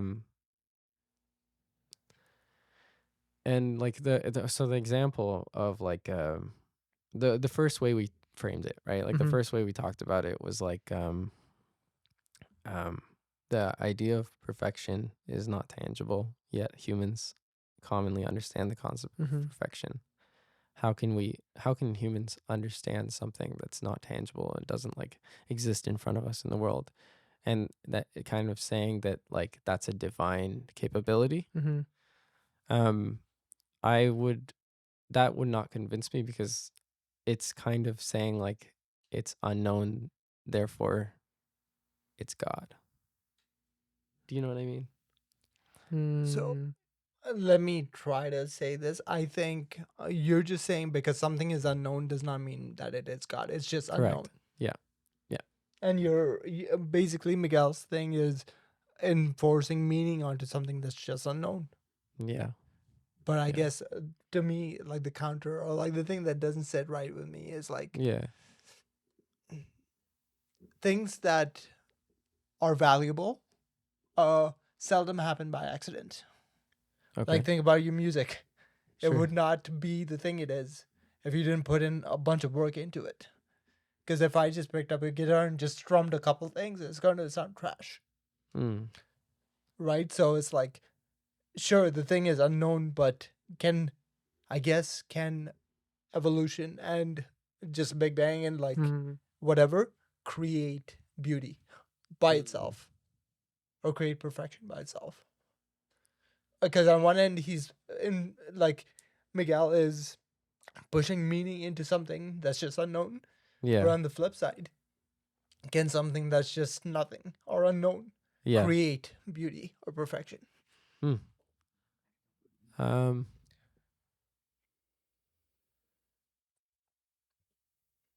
I would talk less about what causes perfection and talk more about what perfection is. Nice.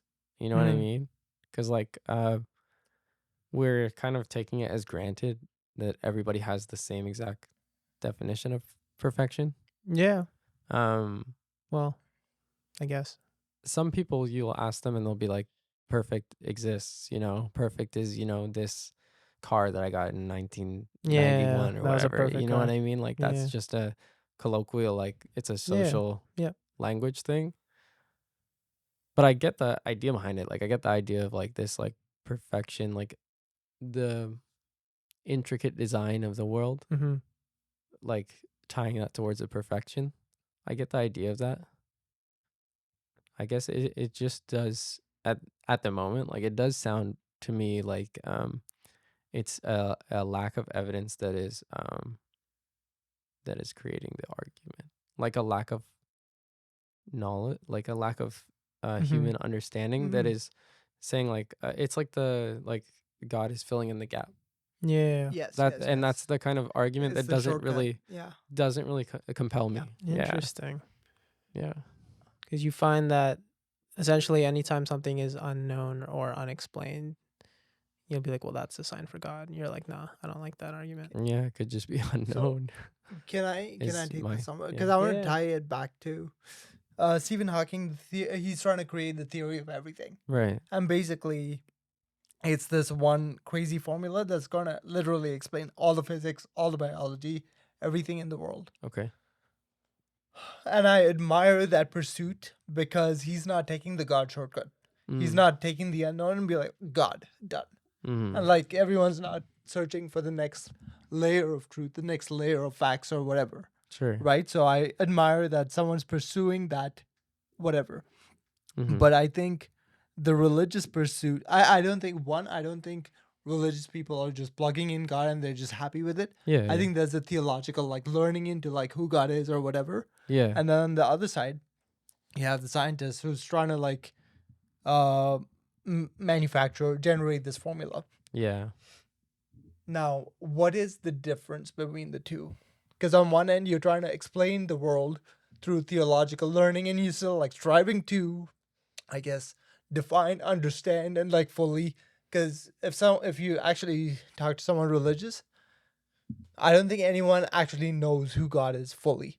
Mm. Like you have some idea of God, just like you have some idea of the formula, Sure. but there's still so much work to like understand it. Yeah. So I think everyone's just trying to get to the same endpoint and like explain Yeah. the theory of everything Yeah. using different tools to some degree. Sure. That sounds. Yeah. I don't have a question at the end of that, but it's just a thought. What do you think? No, we're all sorry to sum it up. Sorry, because I was actually listening, but I was also very interested in like,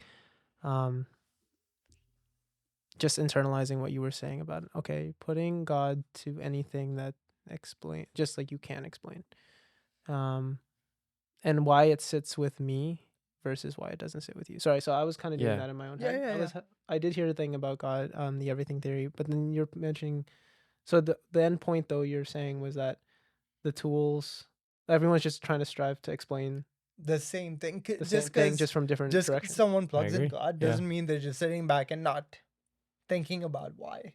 Yeah, Yeah. Because no human being can fully understand God. yeah. Just like no human being can solve all scientific questions. No, that's fair. Sure. When we go into I the agree, value yeah. system, I'm a solid believer in that everyone's perspectives, well, I don't want to generalize everyone's perspective, but we do all fill in the gaps to each other's thinking Yeah. to some extent, right? 100%. And we can help learn from each other. And I think it's I don't know, we would be better off if we were able to listen to each other, like as a Mhm. human race, and like take everyone's ideas into consideration and really try to find the middle Yeah. of it. So to your point, like yes, I agree with what you're saying is everyone's trying to just explain something just in the way that resonates to them, and I think that's how it should be because it gives you a wider picture of things. Yeah. Right. Yeah. That's why I'm very interested in what you said, and that's why I'm applying it to how I see it. Because as far as Yeah. like plugging God into it, like yes, that like you're right. Like that's like I am doing that by saying, okay, no, this is,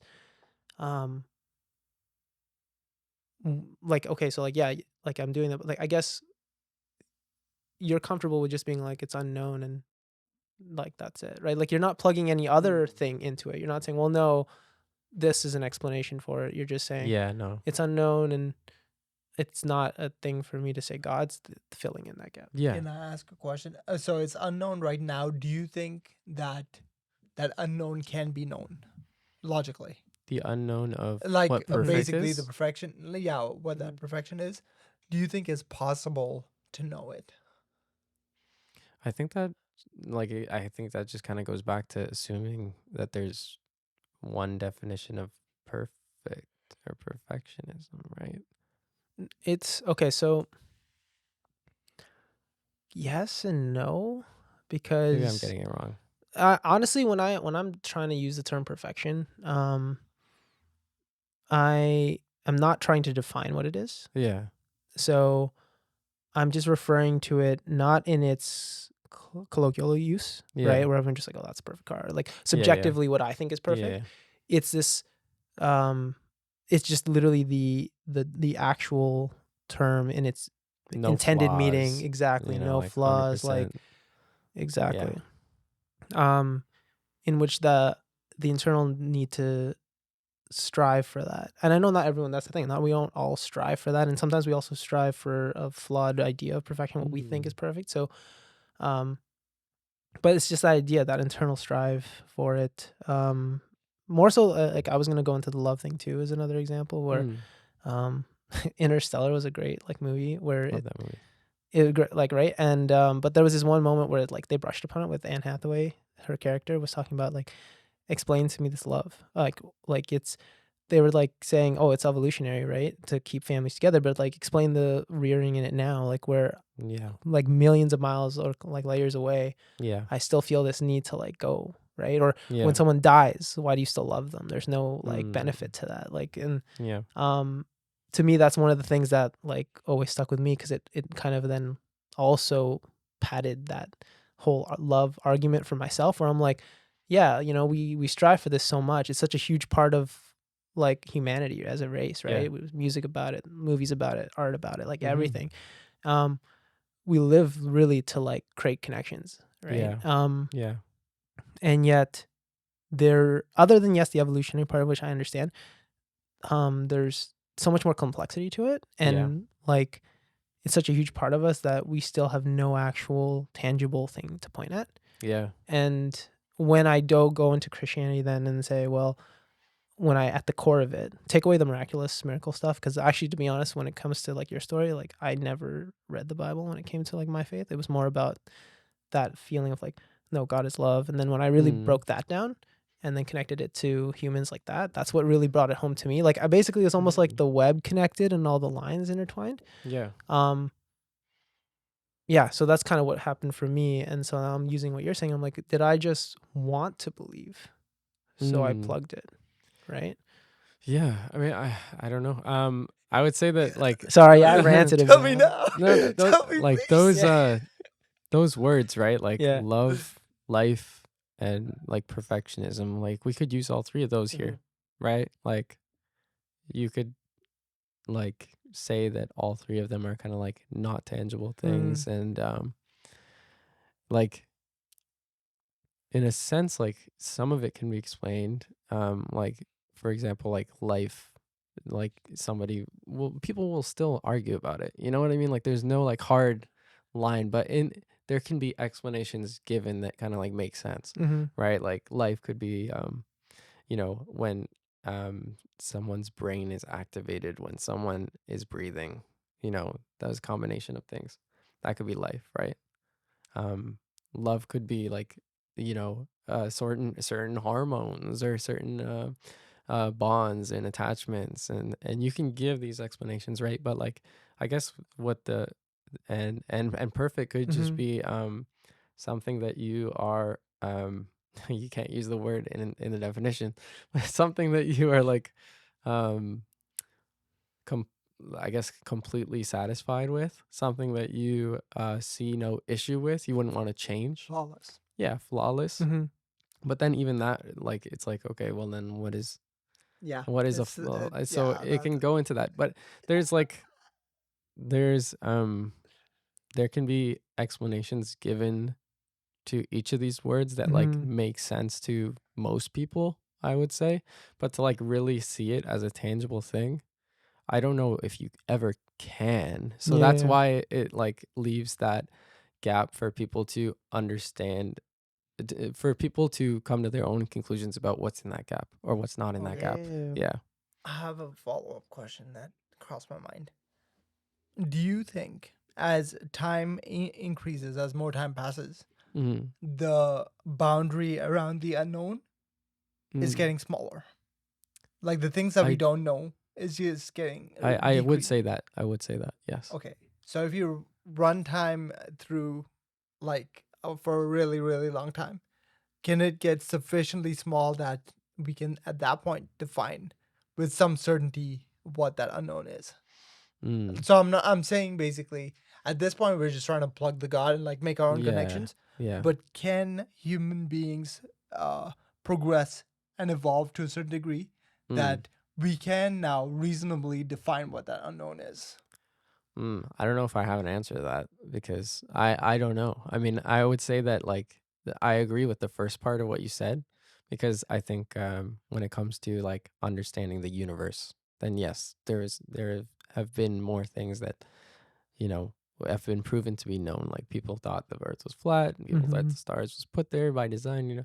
Well, not I shouldn't say that, but the people thought that the stars was put there for them Mm-hmm. and like marking where they should go. So like in those like examples about knowing about the universe, then generally speaking, I would agree that we're knowing more as humanity going forward. Mm-hmm. But when it comes to those gaps that are like really elusive, like I don't understand those gaps. Mm-hmm. I don't know. So how could I ever say that we will someday know? I don't know. I see it moving. I see. Okay. So I guess at a certain point, right, you could say that the stars was like one of those gaps, I Yeah. guess. Like people would be like, you just like see, you know, blackness Yeah. and points of Hmm. light in it. You know what I mean? How am I supposed to like how are we supposed to understand that type thing? Um, but then like as like the science came around, then people understand what a star is and people understand like the physics and chemistry behind it Mm-hmm. all and stuff. Um, and then that's a gap that was filled, but I don't know if I would be um a position. I don't know that I would be 2,000 years ago in the group that is following the stars and be like, well, wait a second, guys. Like what if this what if this becomes known in the like how could I Mm. even say that back then? Yeah. You know what I mean? It's like you have to like go through it and Mm. kind of like make your own judgments on what comes to light. Yeah. Yeah. So counter, unless you had No. something to add. No. So Go ahead. counter, I think if everyone thought that way, no one would try. Mm, Like Galileo with mm, the whole the Earth is not the center of the universe. mm, Controversial, mm. but there's always a human being out there that's taking that controversial step to try to Yeah. prove like what everyone thinks is truth Yeah. Yeah. or disprove what everyone thinks is truth. I agree, but I would say like the average person might not be that person, right? Like Mm-hmm. Galileo, like Was like that was where yeah. his life was like directed Mm-hmm. towards, right? Mm-hmm. So, you know, like I'm trying to Sure. understand more about like Yeah. what makes a good song or something like that. You know Exactly. what I mean? So everybody has their own path like that, but when it comes to like the grand Mm-hmm. universe, I Design. think No design. certain Yeah. people will, yeah, probably like, gravitate towards it, and we Yeah. need those people. Yeah, I think what I'm trying to say too is with the value system of openness, what I'm trying to yeah, do is being open to the fact that I want to beat the unknown. I want yeah, to like yeah. disseminate it as best as possible. Right, right. And I'm not saying you or I are going to do it, but I think humanity is going to do it. Hmm. That's what I'm trying to get at. Yeah, yeah. Like along down the line at some point, we're gonna hit that point. Hmm. And like I know like it's very hard to forecast, right? Yeah, Because Mm-hmm. but I don't know, and that to me that still goes back to like some degree of faith in humanity. sure, sure. Yeah, because I think I still would like to beat the unknown. It's just I have a specific way of like taking in information and seeing Mm-hmm. Mm-hmm. if I agree with it. That's fair. Yeah. So what would a proof look like then? I Mm. guess is my question. I guess I haven't found it yet, Yeah. but Because I think just to kind of to add a bit more context, I think when the problem with like faith obviously is that there is no proof, right? God is literally just a 50-50 or whatever percentage it is. Mhm. Mm-hmm. And so when there really is never going to be, well, at least in our, until again someone does prove that there is some form of a God, Yeah. you could always just, like, every explanation I think is just an explanation of like on something unanswered, or some philosophy is like just their best guess at explaining Mm. or trying to make sense of some kind of concept, Mm. and then saying, well, this is why God can fit, or why this makes Mm. sense. So then where you are willing to be like, say, well, comfortable saying like, well, no, actually that's just kind of unknown, but you're just putting God to it, which again, it makes Mm. sense what you're doing. It basically, I don't see an argument that could exist Mm. where, yeah, you couldn't just do the same thing. You couldn't just continuously be like, Right. well, that's still unknown, and you're Right. just saying God. That's fair. I think, yeah, if like if even if you had miraculous Yeah, experience, then you could be like, oh, I was delusional yeah. that day, Yeah, so I was actually hypothetically. thinking about that because a lot of Mm-hmm. people like, and this is maybe a flaw, and where people will turn to God in like, bad times, right? So something Yeah. bad will happen, they'll pray, and then something miraculous will happen in their life, and they'll be like, it had to be God, right? Yeah. But it's just the unknown. It's just Yeah. coincidence, right? And Mm-hmm. for you, you might even maybe in a moment you're like, you felt something, you're like, okay, Mm-hmm. maybe, but then over time you'll just be like, well, it was really unknown, and it could have just been coincidence. It could have been Yeah. like the human like experience coming together, maybe as we're all connected and we were all knew what you were experiencing, and then we've Mm-hmm. also somehow, like, you could try to apply different things. Yeah. No, I see what you're saying. Yeah, Yeah, because it's like you could never really like know for sure, yeah, right? That pissed me off so much. Yeah. yeah. Like the constant Yeah. doubt. Which to me was another, see, that thing that for me, that was actually one of the reasons what made me believe even more. Mm. I found that comforting as well, never knowing. Mm. So tough. I know, right? But again, maybe that's why I'm also now trying to address. Maybe I was always just filling in gaps, because at that point I had already created some level of foundation, and then Mm. everything else that I tacked onto it was just like, like Lego. It's just like, well, this could fit here, Yeah. and it could probably fit anywhere. But I was just like, well, it fits really nicely here, though. Mm. So this works. Yeah. But yeah, that's why I'm very interested Yeah. in, because I think something we talked about before, which is why we also wanted you here. And I don't know exactly what we were expecting to get out of it, and maybe it just takes more talking over time, like Mm. even off camera and stuff. But we used to, when we had arguments or debates about a lot of things, we'd be like, uh, the explanation without that like belief in God foundation kind Mm. of, or no, sorry, not that. It was our propensity to believe. That was what we were talking about, because even between the two of us, our propensity to believe in certain things, or act in certain ways, we felt like we lacked in Okay. that. And so we always thought, though, like, one of the things that was really hard to get over is like, if God does exist, right, and He's created all of us to like be here and help each other, let's say, like from what Mm. I said, talk to each other and like get each other to like find the answers. Mm. But then, for example, yourself, you have a propensity just not to really have like, you don't have a propensity to believe in God, and then you want proof, and so now you've put yourself in a position though where the unknown isn't, like, God's explanations are more just like the unknown, and you're willing to be comfortable in that. Mm. It's kind of like a rigged bag, you know what I mean? Like, you're kind of stuck, and now it's like, how does anyone get you out of it? Is that even a thing? Because if Mm. not, then you're in a sense screwed if God exists, right? Like, where it's Mm. like, well, what on, like, literally you're like, this is defective. Like, I can't, there's no way for me to get out of this, Yeah. but you do exist, but I'm never going to get to know that, because the way my Mm. brain is functioning and processes information, Yeah. this doesn't work for me. It doesn't sit well with me. Yeah. Like, that sucks. And that makes me uncomfortable, because Mm. then it's just like, that if that is a God that does that, that's kind of weird, I right? will You know say what I that mean? like I feel like there have been like arguments that I remember from like that video that were more compelling to me. Okay. I can't remember what they were. Maybe I should go back and like watch it.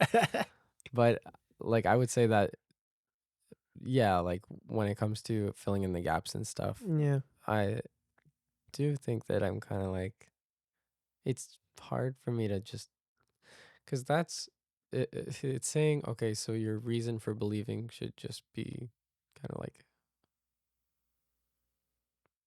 putting an answer to the unknown. You know, like you know what I mean? So it's like Yeah. it's Yeah, I feel like there's got to be other ways to argue for things, you know. that's fair. Sorry, did you want to chime in? There's a mic in front of you. You Yeah, can talk into it. It's a hot mic. It's a You hot. need to talk into the mic if you want to say something. Hi, Raquel. Know you very well. I mean, I was just gonna say, isn't them just questioning the unknown just the idea of purpose? I mean, scientists, everybody's questioning the unknown Mhm. for a reason, Mm. and to find something in it is what is ultimately what we're trying to define as humans is our purpose in this world. Whether that's God or not, that's not my business. Mm. But it's just like to say that filling in that gap to God, filling in that gap, just that it's to say that filling in that gap is God is not a compelling argument. I don't know. I find that kind of like no point into it because Mm. everyone can fill that gap to something that makes meaning to themselves because it's all Right. about making meaning to yourself and Yeah. to as a purposeful thing. Mm-hmm. So yeah, I was just chiming in on that. So like, what's the point to that perspective kind of thing? But yeah, the point of the perspective of like just because it's a gap filling in, it's automatically a no. Like there are Well, other reasons, in I my opinion. I think it mainly comes down to the way it's presented as proof. Do you know what I mean? Mhm.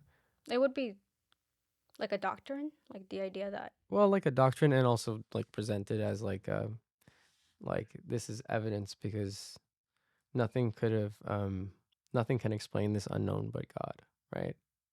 So it's kind of like both sides of it is filling in the gaps. Even if I'm like refusing to fill in that gap, I'm doing the same thing that is on the other side, right? I get that. But if I were to say, like, if I were to say the unknown is physics, but I don't have proof and I don't have anything, Yeah. that idea makes more sense than the God one, just because it's physics, not God. The unknown is physics. Like what I'm saying is both. If you have a theoretical, Yeah, if it's a physics, theoretical, there's no proof behind it. Right. but it's coming from a scientific perspective, Right. that is Now that's more likely for you to be like, oh yeah, it's physics. I would say so. Yeah. I mean, I'm not saying like I see why that happens, but I just think that kind of counter argument towards it is kind of it breaks there. It's like, because they're just giving you something theoretical without proof. it's just that you in believe which it. they're just You believe explaining it it. more. What if there was a theoretical like strength to yeah. to a God argument? Then I feel like I would believe it. Yeah, if there's Ah. proof. Exactly. Yeah. So I'm saying like there's kids in my class. They just say the most BS, and you're like you gotta show your proof. You can't just say what's happening in this. You can't just say shit. Yeah. Sorry. Can I swear? Yeah, you can. Yeah. You can't just say these things and then. But Yeah. it's like it's way more like they're believing it. People are believing it. Of course, Yeah. some of us Mhm. don't. We're just like you're just talking out of your ass. But either way, it's just they're filling in the unknown by just this what they believe in. Okay. So I'm just saying, like, just because people do that doesn't necessarily mean like that that that's not proof or an argument against it. Is what I'm saying. Well, we were just like talking about a specific argument. To be fair, I don't know what you guys are talking about. Yeah, we were talking about a specific argument where it's kind of like the by design argument. Mhm. Earlier, and then we moved on to the perfectionist thing. Yeah. But that's what started it, is like the by design argument, which is basically like everything works so intricately together. And like the analogy Yeah. of like walking by a beach, Yeah. walking through a beach, and then you see a watch on the ground, and it's like, oh my God, like this must have a creator, because like it's not just a rock on the ground. It's something that's intricate you can only imagine that someone intended to create it this way, and that's the analogy, right, for the earth, Yeah. right? And but then as we understand more about the earth through science and the theories of it, then it shrinks that gap of the unknown. But I don't see anything from the God side that shrinks the gap of the unknown. Does that make sense? Sorry, the design thing really quickly. Yeah. So when that is that whole design thing was posed to you, you see the watch on the ground. You're thinking, oh, it's just unknown how this got here, but doesn't mean there has to be even a creator or anyone behind it or someone lost it, like someone made this. Like you're thinking this could still, it's unknown to me, but it doesn't mean there has to be a creator.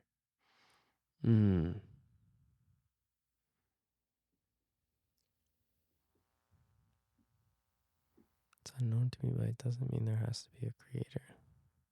Because I know everyone takes the leap and says, well, that means there's a God. I think I never take that leap. I think like for me it was just the creator part. Like for me, a lot of these things that I've mentioned so far, they were like little things that I took and said, okay, that kind of works, and then together collectively I started building that foundation, right? Because personally speaking, I think my life would have been a lot easier if I didn't end up being like into faith and stuff. Like in many ways it got easier. Like there's been benefits. It's not like my life's like terrible now that I'm a Christian.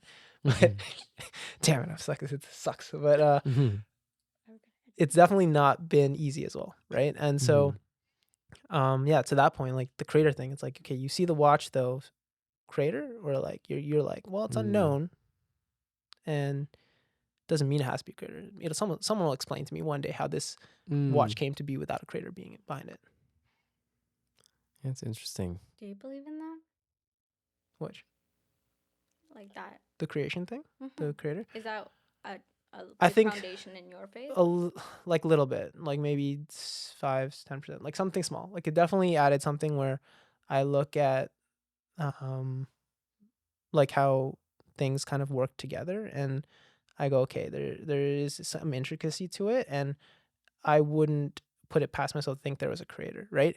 God, the concept of God, that was something that's separate. That's like another leap. For me, it was the idea of like, I always had a dream where like I had an idea where I was like, what if we're literally just like a toy of like a multiversal being, like a kid's toy, where it's like we're pets. Like it's like it shakes it like a globe, like a snow globe. Like that could easily be what this is, right? And so it doesn't mean that there's like some God like explaining Christianity. It just means there's a creator who created this universe, but we're just a toy. I think right? we're a science project. Exactly, we're a science project. Like there could be so many reasons, right? We're just amoeba in a science project. So for me, that just made me take the leap of, no, okay, that's fair. I wouldn't just look at the world and universe and be like, nah, it just came to be. Like I'd be like, there's got to be some kind of design here. So that was one niche, and then or like one step, and then the whole point of the lack of perfection thing in the world, and then my whole idea of like, okay, if God's trying, that was later on. That's when I was like, okay, maybe I can attribute those and connect those as like a God thing.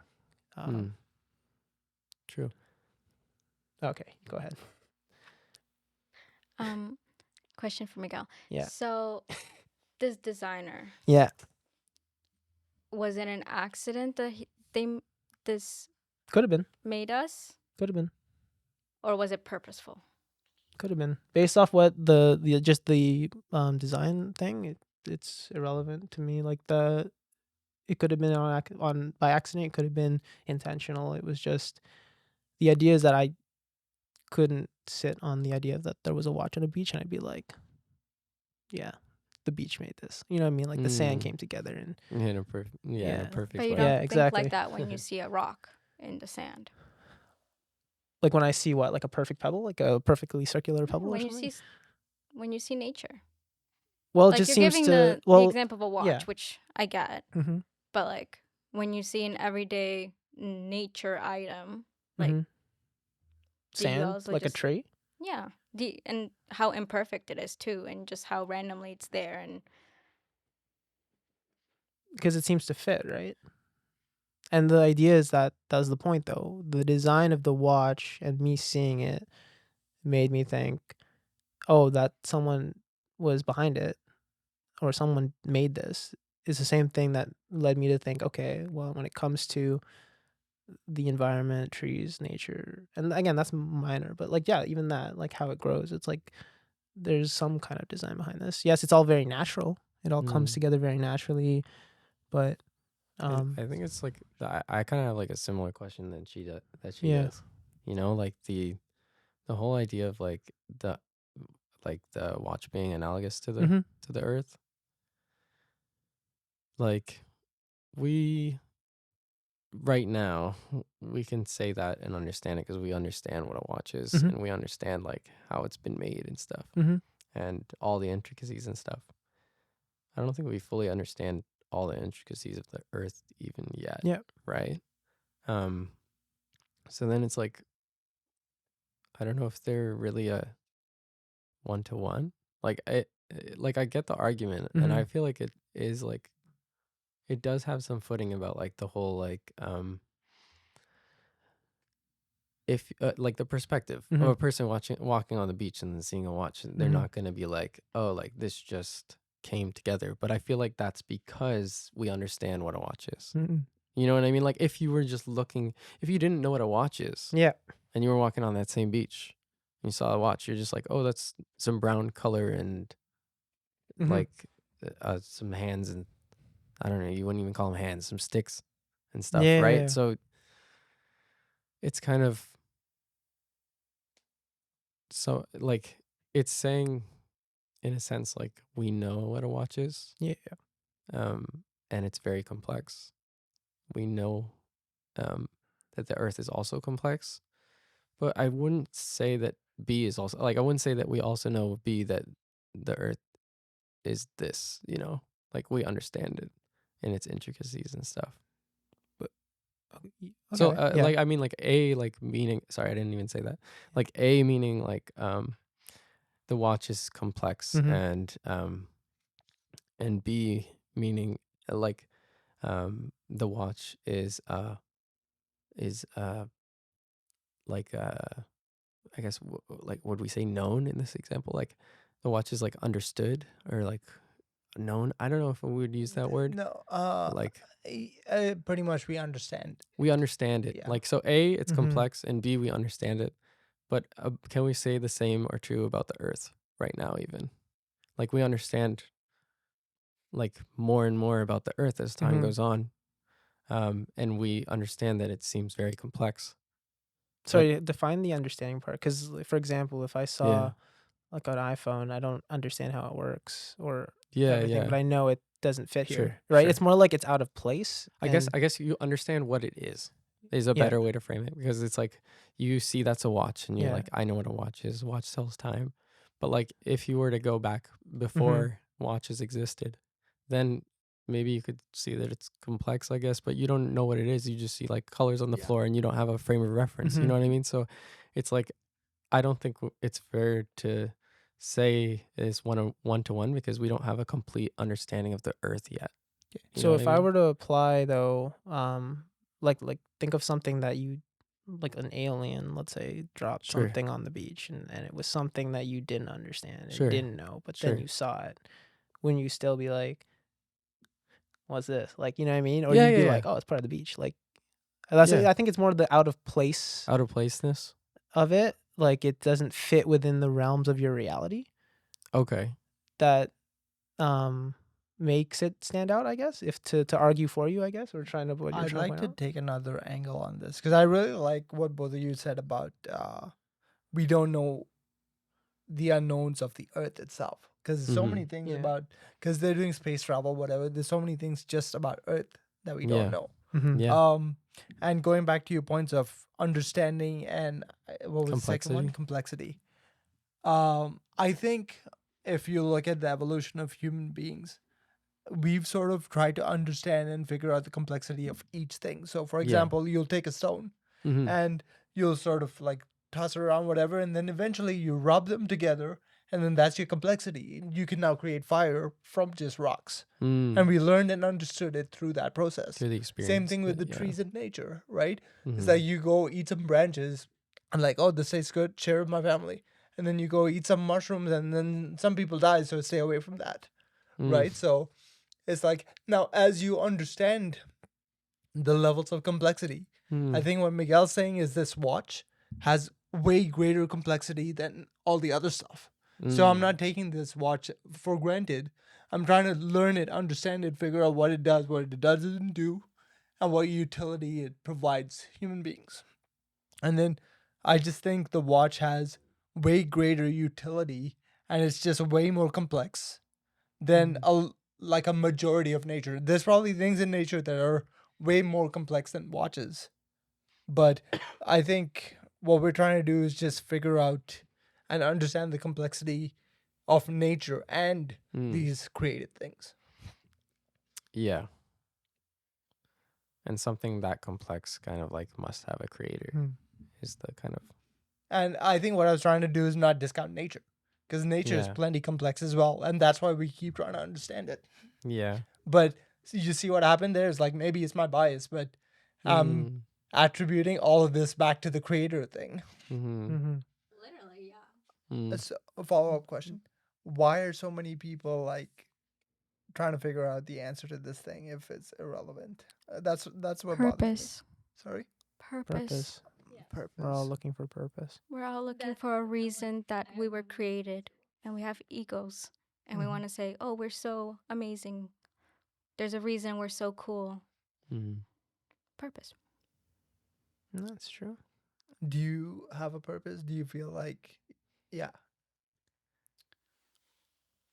I think we all have a definition of what purpose is, or like what we end up defining what that could look like.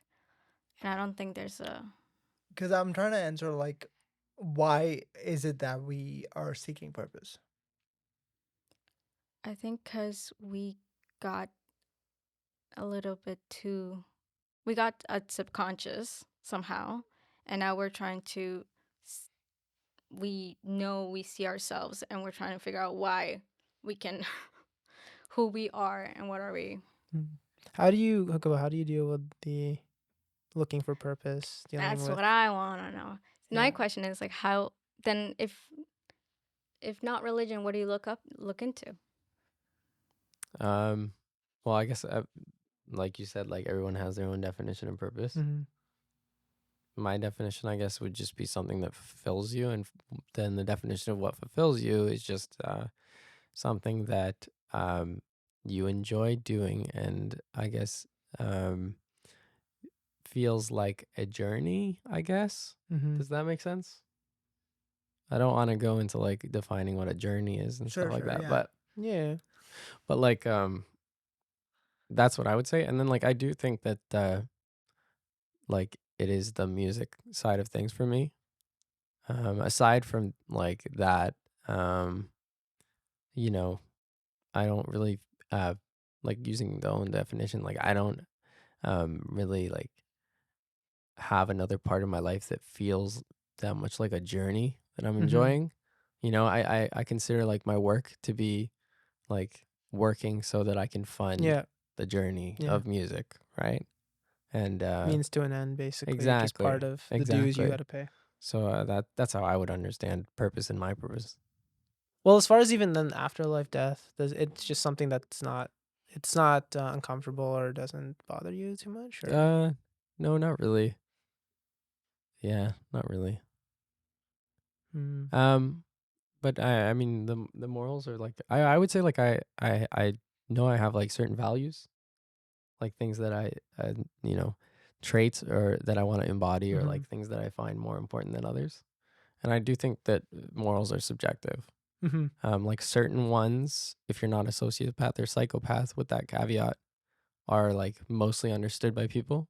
Like the whole idea of like, you know, be a good person. And then it's like, what is a good person? Well, a good person is kind of like, I think, socially constructed, like reinforced, you know, if so, it like through the tribal nature and everything. Like if you were like a jackass, you know, you're out of the tribe kind of thing. And even though we're not like in those times anymore, it's still kind of that way. There's a certain like incentive which is stay within the tribe, stay within the group, to be more like to not kill your neighbor, to not Yeah. lie to people, even though people still do it and stuff. But it's like these are morals that are more commonly understood. It's like what is accepted, and like it's also like that whole idea of like that's how you would want to be treated too, right? So, but I think like a lot of my personal values aren't coming from I guess what society would prescribe through Is that. or is not? It, probably not. Probably not. Okay. Because I think I'm more like I would say like in a sense like it's definitely created out of a like like I definitely have those values for reasons that like help and benefit me. But I don't think most people would say the same values. Like I don't think most people would say like having that beginner mindset, like having that like that kind of openness, like having that kind of the full disclosure thing, the honesty thing. Like I don't think everybody would list off the same things. I think they're more uh, coming from my past and childhood and personal experiences, and I think a lot of people it's the same. Yeah. No, that's a fair point. Can I ask one more question? Yeah, Yeah. please go ahead. Do you think religion has a place in the modern world?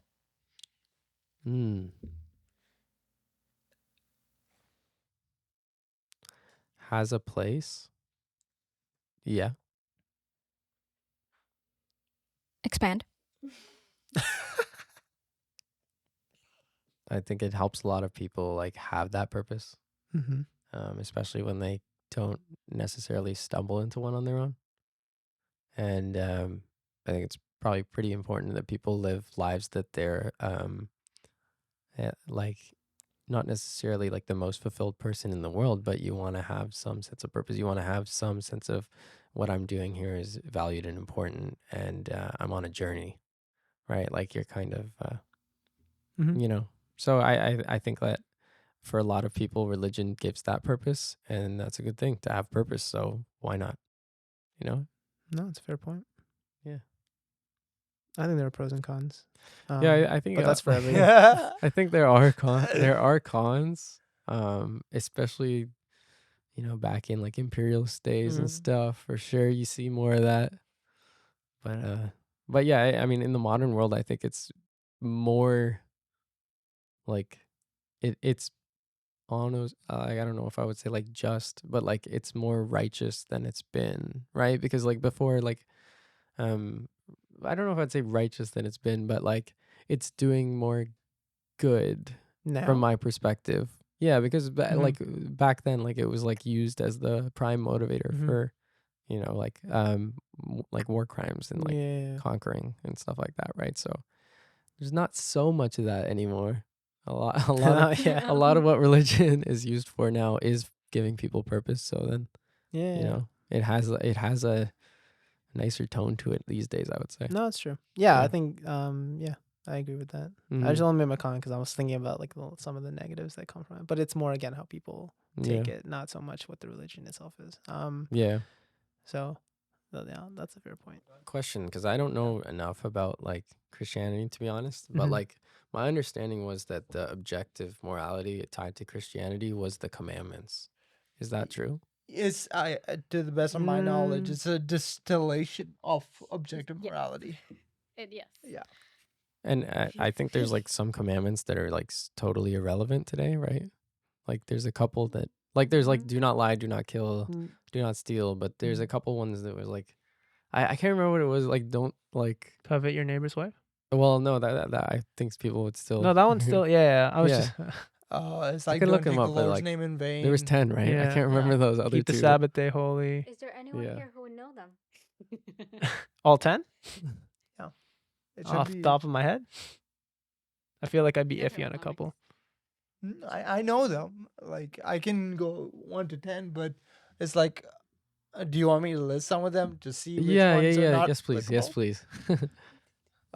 There's no other God besides me. So like one God. Okay. Right? don't take the Lord's name in vain. Mm-hmm. Then there's the Sabbath day one. Mm-hmm. Wait, so then the first one. Yeah, Okay. there's no other God. But me. So basically everybody who's like a Buddhist or a Hindu, they're like a bad Yeah. person kind of thing. No. Not So- a bad person. Definitely. They're immoral. They're practicing immorality. No. Huh. No. It's a funny thing. I guess what you're saying objectively, yes. I guess, right? Like that's the point. No. I there's a whole like, again, there's a reason Mhm. I said they're distilled, because if Distilled. you read it at face value, it's Yeah. not what it actually means. Okay. Right? Because part of the more you study about Catholicism, Christianity, even if you're a Muslim, we believe that you could go to heaven, but you could go to heaven only through Jesus. Right? Because Gotcha. you don't know Christ or whatever. So, like, you didn't have the opportunity to practice or whatever. Mm. But again, even if you're atheist or Buddhist, if you live by the same value systems and principles that Christ sort of disseminated, Mm-hmm. then you still would enter heaven. But I guess my point is that you can't be, right? Like if Well, you're what do you living by mean? all of them, like if it's a hard rule, like Well, the I'm funny putting thing it to the is- extreme, right? The funny thing is, even Catholics don't live by all of them. Right. Like, that's the weird part of it. Well, okay. I think we're pulling. So I just think to it's kind of- interesting though, because it's like it's like Yeah. it's the conversation of subjective versus objective Yeah. Yeah. morality. And if you were to say that there's objective morality, then wouldn't you kind of like feel like people as a whole are compelled towards these same values? That would be an like Yeah. a way to yeah, describe objective morality. But if not all Catholics are, care about the same ones, if Buddhists feel completely content Mhm. praying to no God, and Hindus feel perfectly content All with the 10, gods. Mhm. all Yeah. the gods, so then aren't they drawn towards, I mean, they're living perfectly comfortable lives, aren't they drawn towards like different morality, so it's not objective? Well, okay. So just the context though for the biblical, like, cause we're talking about the commandments, right? Old Testament came from like, back in the day with Noah. So I mean, no, Moses. Mm-hmm. So that was like when, like, the idea with Christianity, right, with Jesus coming along, is that he provided context to these certain ways of like practicing or teaching. So for example, like the God thing, I think it's still, obviously, we're not saying, hey, just any God works. I'm not saying Christianity is trying to say that, but it was one of the commandments that came out because within the time that Moses had come down from the mountain and pulled out these tablets, the people had moved away from believing in their God, or like the God that freed them from Egypt, and they were worshiping like idols and stuff. So that was like the context of that. When Jesus came, Jesus still claimed, like, I am the one true, like, follow me. And so there is still this idea of like, God, you are the way, like Jesus, you got to follow. But I don't think it was like, the outlook is like, oh yeah, you guys are all, I guess the outlook is changing. I guess it's not so much like you go out there and go like, wow, everyone here is just immoral, right? Because we're understanding of this as well. Like, if you're born into anything, like any kind of situation, right? Like, what am I supposed to say to you? Like, you're born into that, right? Like, that's your reality. So I think the outlook right now is more so just, I'm losing my words. It's more so like just not open, like just you're like empathetic, I guess, to the situation, and it's not a judgment call or like a moral stance of like these people are not good. It's more just like, hopefully, if there's a way, if there's some direction, to help bring them into this belief system, then like we'll try. And like, and then the unanswered question of like, okay, so what happens to them? On a Catholic level is more like, well, that's the unknown of like that belief, where it's like, God, like, I don't know what you're going to do with a person who never had the opportunity to know you, to which he was trying to allude to, right? Like, where if someone didn't have the opportunity to know Jesus or know God or know the faith, then it's like, are you exempt? How does that work? What's the situation? No one knows. It's a big question mark, but we're just very hopeful. Like, it's not like, well, God's just like, well, X, right? Because then it's illogical. Like the concept is illogical. Yeah. I did want to add one more thing that sort of, to some degree, circumvents Christianity. All that commandment says is that there's only one God, there's no other God beside me. When I think through like Christianity and Catholicism or whatever, Mm-hmm. I think, what if they're wrong? Mm. Right? What if Christ is not the one true whatever, Mhm. but there's still only one true God? Mm. Like that fact still stays true. It's just that maybe we have it wrong as well. Mm. Mm. It could be possible. Mm. And I think like people who are so definitively sure, I would like to know why they think so. Because I do think there's like some portion of the population is just has some level of arrogance, or they just need to cling to some level of certainty in like a Mm. very uncertain time. Right. Right. Yeah. Yeah. I think that's how that we make sense of it. Basically, I think it's Right. definitely not the objective morality still stands. It's just not hard stuck rules. You know what I mean? Yeah. Like, There's more forgiveness for someone yeah, that is not practicing. exactly. Or just like empathy. Yeah, it's more empathy and just hopefully like, yeah. I don't know.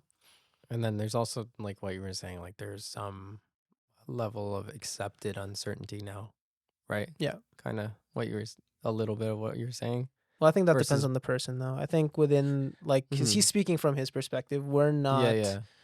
There's still gonna be very like devout religious people who are like, no, Sure. this is the way, Sure. right? And like you've experienced it. Like those people still Sure. exist. Like Sure. and that's not. Some actually do have though, maybe the empathy, but then also the confidence, right? It's not also Mm. just like you just have everyone in between, and like it's. Yeah. Yeah. I have a question for you. Mm. If do you think in times of like in a time of suffering, hopefully it doesn't happen, but like if you were put in like a really bad position, Mm. would you ever turn to God? Would you find yourself being someone who turn or like turn to God and be like, God, please, in this moment, like help me? Or is it something you're like, nah, just how do you basically deal with suffering? How would you process suffering and deal with suffering? Like, what's an example?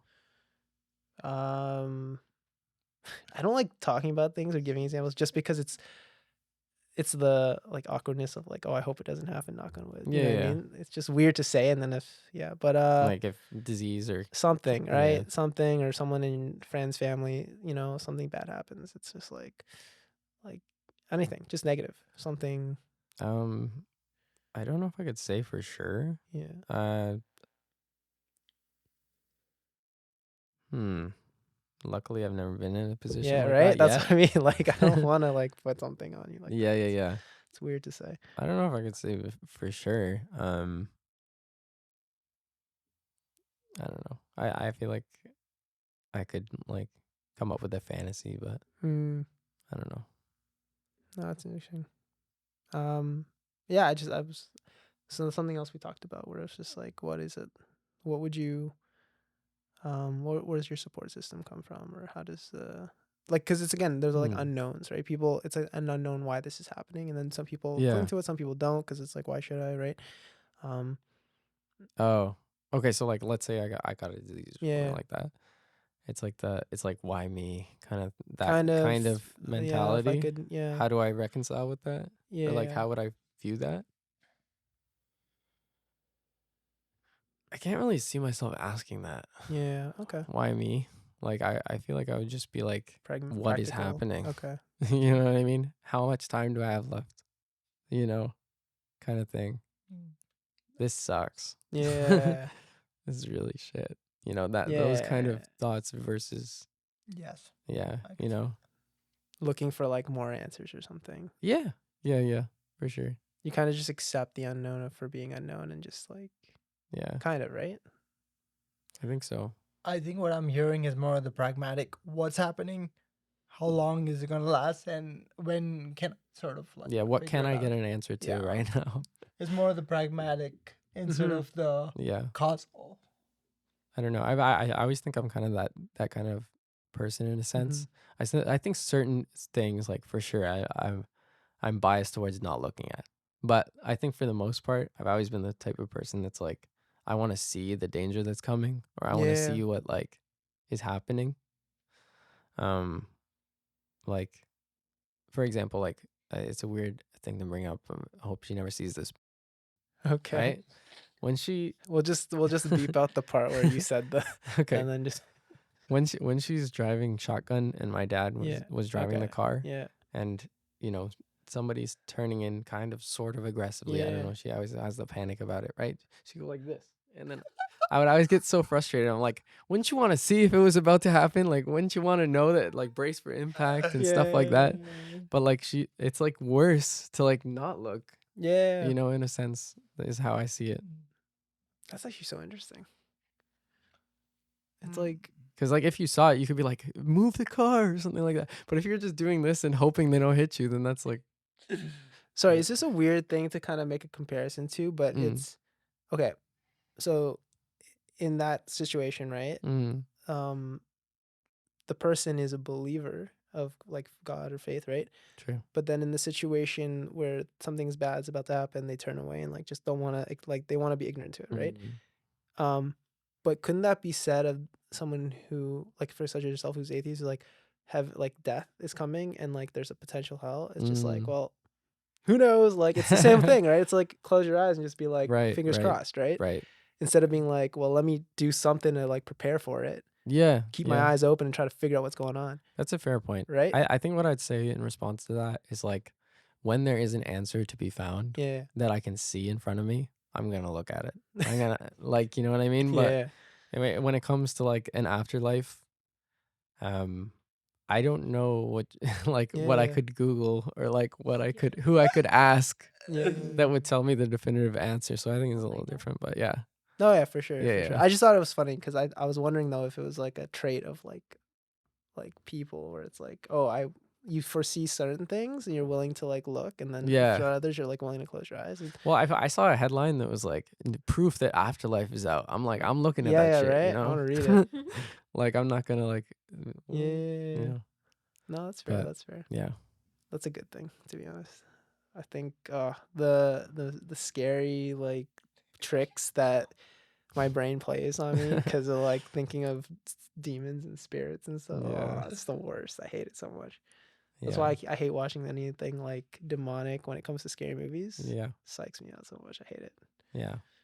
But also if I had like a ghost experience, I feel like I would like be like, okay, like, maybe this is a thing. It's kind of a similar like I don't want the vibes. You just but like it's I just had so many experiences where like I went to a haunted house or like I went to something with friends and I'm like, and everything they got scared at, I'm like, okay, that was just somebody creaking over there, or like, like it was always something I could explain. So I guess you're saying if you had a ghost encounter of some kind that I couldn't it's explain. unknown and you couldn't explain, but you experienced it. And that would open the door. It felt to, profound. That would open the door to me. Like, damn, are ghosts real? you know? Yeah. Oh, that's interesting too. Because I guess you're experiencing it with your senses. That's why it's. Yeah. There's something that you. Yeah. Okay. To me, that's a little interesting because how could you decipher the fact that it's real or not if it's a ghost or if it's God? Well, I wouldn't say that it is real out of that experience. I would just ask the question, okay, this is an experience. I need to look into if this is real or not. You know what I mean? I wouldn't say like this experience is proof that it's real or not. Okay. Yeah. But if you read a study that was kind of explaining it, that says like, oh, if you had eaten this or had not enough sleep and this occurred, it's probably this. You'd probably then just be like, oh, okay, cool. Like that explains it, I guess. You'd look more for, again, pragmatic explanations than like unknown explanations. I would. I would. Yeah, but also if it was like super profound, then I don't know. Because I've never had one of those experiences before. Like this super profound, somebody like the way they describe, like, oh, it touched my shoulder. I turned around, I saw its whole face or whatever. If I had an experience like that, I feel like it would be pretty hard to like gaslight myself that it didn't happen after just reading a study, you know what I mean? Yeah. But if it was something more murky, then, maybe. Like if I just saw like a cloud of smoke and it was weird, then, you lose to the evidence that comes out. It depends, That is kind of interesting. I think it actually makes me a bit more. It's opening a lot of questions for me, just not towards you specifically, but just like I was saying before, where your propensity to believe versus others' people's propensity to believe, or the stories I've heard where some people say, like, so for example, there was one person I know, he's a seminarian now. What does that mean? Sorry, so he's basically preparing to be a priest. He's Okay. studying to be a priest. He told us a story about how he converted, right? And he was someone who was like, he didn't believe, and he also was just like, I need to see it to believe it, kind of thing. And then basically had a profound experience, like you're Right. describing, in Right. which then that changed his whole life. Right. And I'm like, so lucky for him that he had this experience then, right? That would have changed his life. Yeah. And for everyone else, though, it's not going to convince anyone else because, you know, you can probably just throw a bunch of explanations. Yeah. It's his experience that is what changes, right? Where, to your point, like you're saying, what would really get you is an experience that would at least open the door to like start questioning certain things. Oh, for sure. But then it's like that experience, everyone would probably just invalidate it in their heads anyways, because they're just thinking you're probably. But it's your own journey, exactly, right? Yeah. But that's what gets, like, that would work for you more, similar to him. But then what if you never get that quote unquote experience, right? Do you have to qualify for it? What does that even mean? Like, you know what I mean? Like, I know. if one guy had it basically, but you never get one, how do you believe him? Yeah. Do you put the faith in the one guy to put the faith in the big guy? Is it your fault though? You were supposed to do X, Y, Z in order to then receive that experience, right? Yeah. Or is it like just I don't know. These questions are making me wonder. I don't think you can answer them. I'm expecting you to. I like the question. But it's gotten me stuck in my head a little bit because I think, I don't know, if we ever come back and we ever talk again, I would probably have a better time directing a specific topic or like focusing on certain things. It'd be really fun to, especially because one thing that's still going to get to me is like, I want to know what the video you watched was. True. Because I still don't think I have a grasp of like, other than experiencing something, then what else is like considered a proof for you? Yeah. Right. Yeah. Like I'm still curious by that, but I can't explore it unless we actually take a pause and like watch a video quickly. Yeah. Which I don't know what time it is though. So. Yeah, and I think it's kind of unfortunate because it's like it's been so long since I've like looked into those kind of things. Yeah. And I've been like kind of riding on that wave of like if something doesn't like, you know, like that whole wave of like a lack of evidence does not mean it's true. I've been riding on that wave for a while. I haven't like familiarized myself with those arguments in a while, you know. Yeah. So, I mean, it's kind of like how you were saying, like these conversations you used to have a lot, and then now it's like I haven't had them in a while. I can't even fully articulate my theories or my philosophies and what really stuck with me before. Yeah. So a lot of this time I was just like actually just receiving, the questions and like trying to piece together the way I could understand it. Yeah. When it came then, sorry, circling back one more time. We left off on the whole creator thing. Where did you leave off on that then? Was it something where, how did you, I guess, where'd you leave off, I guess? I wasn't sure that it was a fair comparison, like with the world, with the watch and the world. I understand where it's coming from, and I understand like the appeal it's making. It's like because it's true, like you see a watch, you see the intricacies of it. It's out of place here. You look at it and you understand that, okay, this is not just something that was already here. This is out of place. This is, somebody's or this. But at the bottom line, this was created by someone, like a person in this example, not by rocks molding together or the sand or washing up on shore. Exactly. Well, maybe washing up on shore if somebody was tree dropped it after like an apple or something. It's not that. Yeah. So I guess the part that confuses me about it is like if we were okay, so we have some understanding of what a watch is, and like not what it is and how it works, but like what it is and that it's created by a human. But if we took ourselves and magnified us 1,000,000 times and walked over the earth and just saw those colors and stuff, and saw those things, then would it really be the same as like stumbling by and finding a watch? You know what I mean? Like, can we really equate it So in like a we're way? basically now giants outside of the universe looking Out in, like stumbling by space, and then walking you through it. see Yeah. Earth, right? Like, is it really the same as a watch? Like, can you look at it and be like, The Earth is this out of place globe, here. yeah, this globe is out of place here, like it Hmm. must have been created, and then it's like, well, what about all the other space around you and stuff like that? So So what if you pull it's out further though? Like you literally look at everything, like the mm, universe and everything that's happened, and then you go into the details of it. yeah, Because I don't know. I think tell me if I'm wrong though. Like let's say I say, yeah, okay, you look at the watch, but then now you're 30 feet tall, okay, 40 feet tall, and the watch is like this size, right? okay, fair, You yeah, might be yeah, like, oh, it looks like a pebble, yeah, yeah, yeah. Okay, I see what you're saying. So right? you have to zone into, that's true. You have Right. to zone into Yeah, Earth and then break it down, break in the order watch. to Yeah, like see the complexities, yeah, right? That's scary. Hmm. yeah. Hmm. I guess I'm We know a questioning watch. yeah. Sorry, go ahead. No, Oh no, go. I was gonna say we know a watch is created by a person Mm-hmm. because we know what a watch is. We know that the Earth is a planet Within the universe. within the universe. Yeah. Do we know? I mean, we have theories about how Mm-hmm. it's created over thousands, millions, probably millions of years, but we don't know. But we Is that don't. fair to say? But we don't know if it's created. Like, yeah, we don't know if it's Yeah, created by anything. but we know that the watch on the beach is created. Mm-hmm. But the thing is, it's more the intricacies of it, right? It's Mm. I think the Yeah, question I'm you're missing the asking is we point. don't know if it's created, but it seems very unlikely that it's not yeah, created. yeah. Right. So yeah, take Okay. away the fact that you know humans created it. It's like Mm. you look at it, and maybe it's even hanging off a tree. I guess Yeah.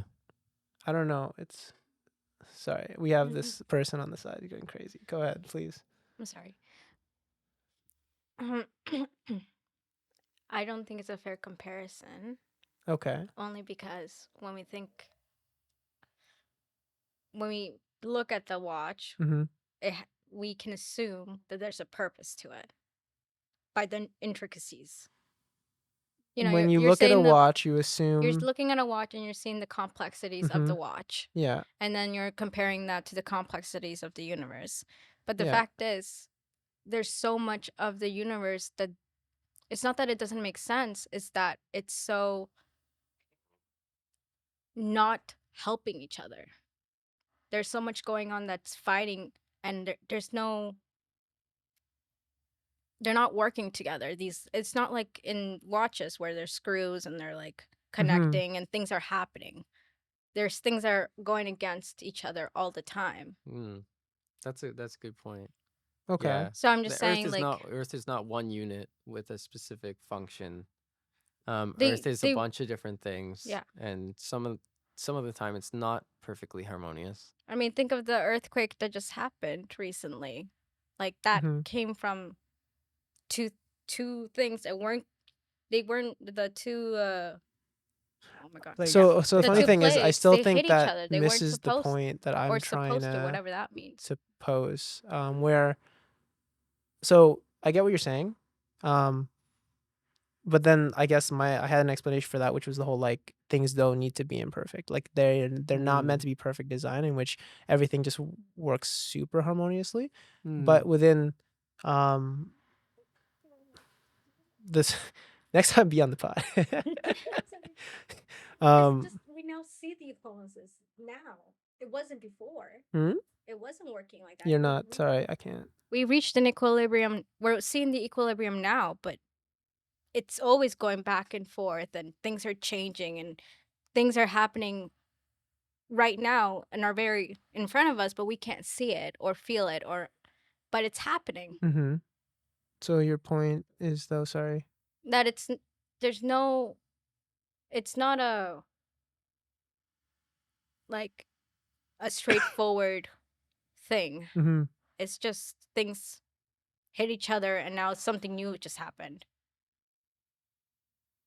I guess what you were saying though Yeah. is trying to bring it back to the point of it's out of place, right? Yeah. Um, then I guess my thing is like, is Earth Like it's out of place? Is is the the universe out of universe place? out of place within something else Well, no. larger? So it's so hard to pinpoint because Yeah. I was actually so I mentioned that comment because I was Yeah. thinking I was arguing for you in regards to what you were trying to say about it being um just because it's out of place doesn't mean it couldn't have existed Mm. like right, the only reason you recognize it as different is because it's on the beach. But what if there was literally like a bush that like literally like not plant like produced clocks, right? Yeah. Then it'd be like, oh, okay, yeah, it's a clock bush, and Yeah. Yeah. you pull them down and you're Clock like bush. Next president of the USA. Clock bush. um so that could be the argument where it's like, okay, it comes from nature, that's why it makes sense. The fact that it's out of nature is why you look at it and you go, okay, maybe where would it fit, and you're like, oh, it's so intricate. I think it really was just meant to do a comparison of when you see something that is so complex that you wonder, can this really have just come together on its own? Or when you look at something in the world, can you say, seeing how we're still discovering how the earth operates or how the universe works, and like we're still, it's crazy how all this chaos still also created all this order or like complexity, right? Like for example, like as my fingers, my tendons, right? Like I have currently a slight pulley injury, right? Okay. Knowing now that in this finger alone there's a skeletal system, right? Of course you have your blood, whatever, but you have also your tendons and your pulleys in which to like grab and grip, and like they all work together. It's like the human body in itself and how long a doctor takes to just learn it, and you're just saying, well, we just came out of the bush, like a bush, like a Well, like boom, like I guess the the clock tree basically. it It's like would a it human would tree. It's well like it wouldn't be a human tree. It would be yeah, like the yeah, the bacteria to like yeah, fish to like yeah, bird to like yeah, yeah, yeah. tree. But yeah, I It's mean, just the intrigue, I guess, was to me. But like yeah, yeah, for me that's where it's at. Like it was like the mm, idea is like, okay, it's pretty crazy, but yeah, for sure. I think the naturalness of it, I think is, you're saying it's just more natural though for um the world and how everything came together via Mm. like how we've uncovered it, which is why Yeah, yeah. I mean, it's banking on the theory of evolution, but there's also like reasons to bank on the theory of evolution, right? Like from fossils they found and stuff, right? Like it's why would a god put fossils to confuse his people?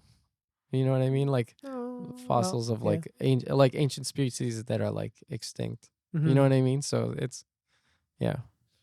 Can Well, I? yeah, go ahead. No, Yeah. no, you go ahead. No, please, if you want to. I was just going to question one thing about the whole, because you raised it earlier, the 6 day Yeah. creation thing. The what? Do Oh, the you 7 think that days. Christians believe that the world was created in 6 days, or Um because I think that's linked with the fossils? Like, Yeah. oh, okay. what do you think? I guess Christians believe fossils come from. Oh, so I guess I'm arguing against the Bible. I'm not arguing against Christians then. I don't Because even the think the Bible Bible says that, because to my understanding, I'll speak for you as well. Yeah. That Mm, 7 day story is a metaphor. Like, it's not a okay. literal 6 days of creation and 7 day rest. True. So, at least personally, I believe that it took them millions and billions of years Yeah. Right. for everything. So I believe in. I feel like So I'm modern reciting the Catholicism, or creed even of, like way back, science. Catholicism was very much Yeah. of a proponent of science. Like, Okay. yes, there was definitely like I've heard like arguments, like I think it was Galileo I or believe Da so. Vinci, someone like basically it was Galileo. Galileo, right? Yeah. But overall, like even today, right? Mm, Catholicism does not deny science at all. We okay. actually we enjoy new science, and we're like, yeah, I'll take it in. I want to learn this, like, Okay, right, true. and understand it better. Got you. So there is more harmony, and so yeah, the 7 day thing is not a Okay, got you. Yeah, I mean I thought the Bible was making a lot of claims like that. yeah, no. Like Some people definitely, I Again, think that's the there are people, some, right? It's yeah, not yeah, actual belief. true. mhm, Okay, that's good to know. yeah. I didn't know that. So I think that's the creation part or the design part still is in the idea of like having known all this science and seeing the intricacies of all the science, it's like, Yeah. do I think that it all stemmed from this massive explosion and it all just came together like this? I guess, yeah, it took a lot of time, but Right. that's just within the realms of like it making sense as far Mm. as like, So yeah. So the church would genuinely generally believe that yeah, like through the evolution, mhm, that's all part of the complexity exactly, kind of thing. Got you. the complexity in which we're made, because yeah, Yeah. that's it. Now, to counter that a little bit, that's where I started thinking about like survivor bias a little bit Mm. and all the things that never came to be. Mm-hmm. And then also, because one of the other beliefs in like the Christian religion is God created us in his own image and likeness, right? And then I started thinking about aliens Yeah. because is the fact that we have like this facial structure or whatever that makes us human, or Mm. could there be aliens that God also created? Mm. And it's not really the physical structure, but it's some essence of him.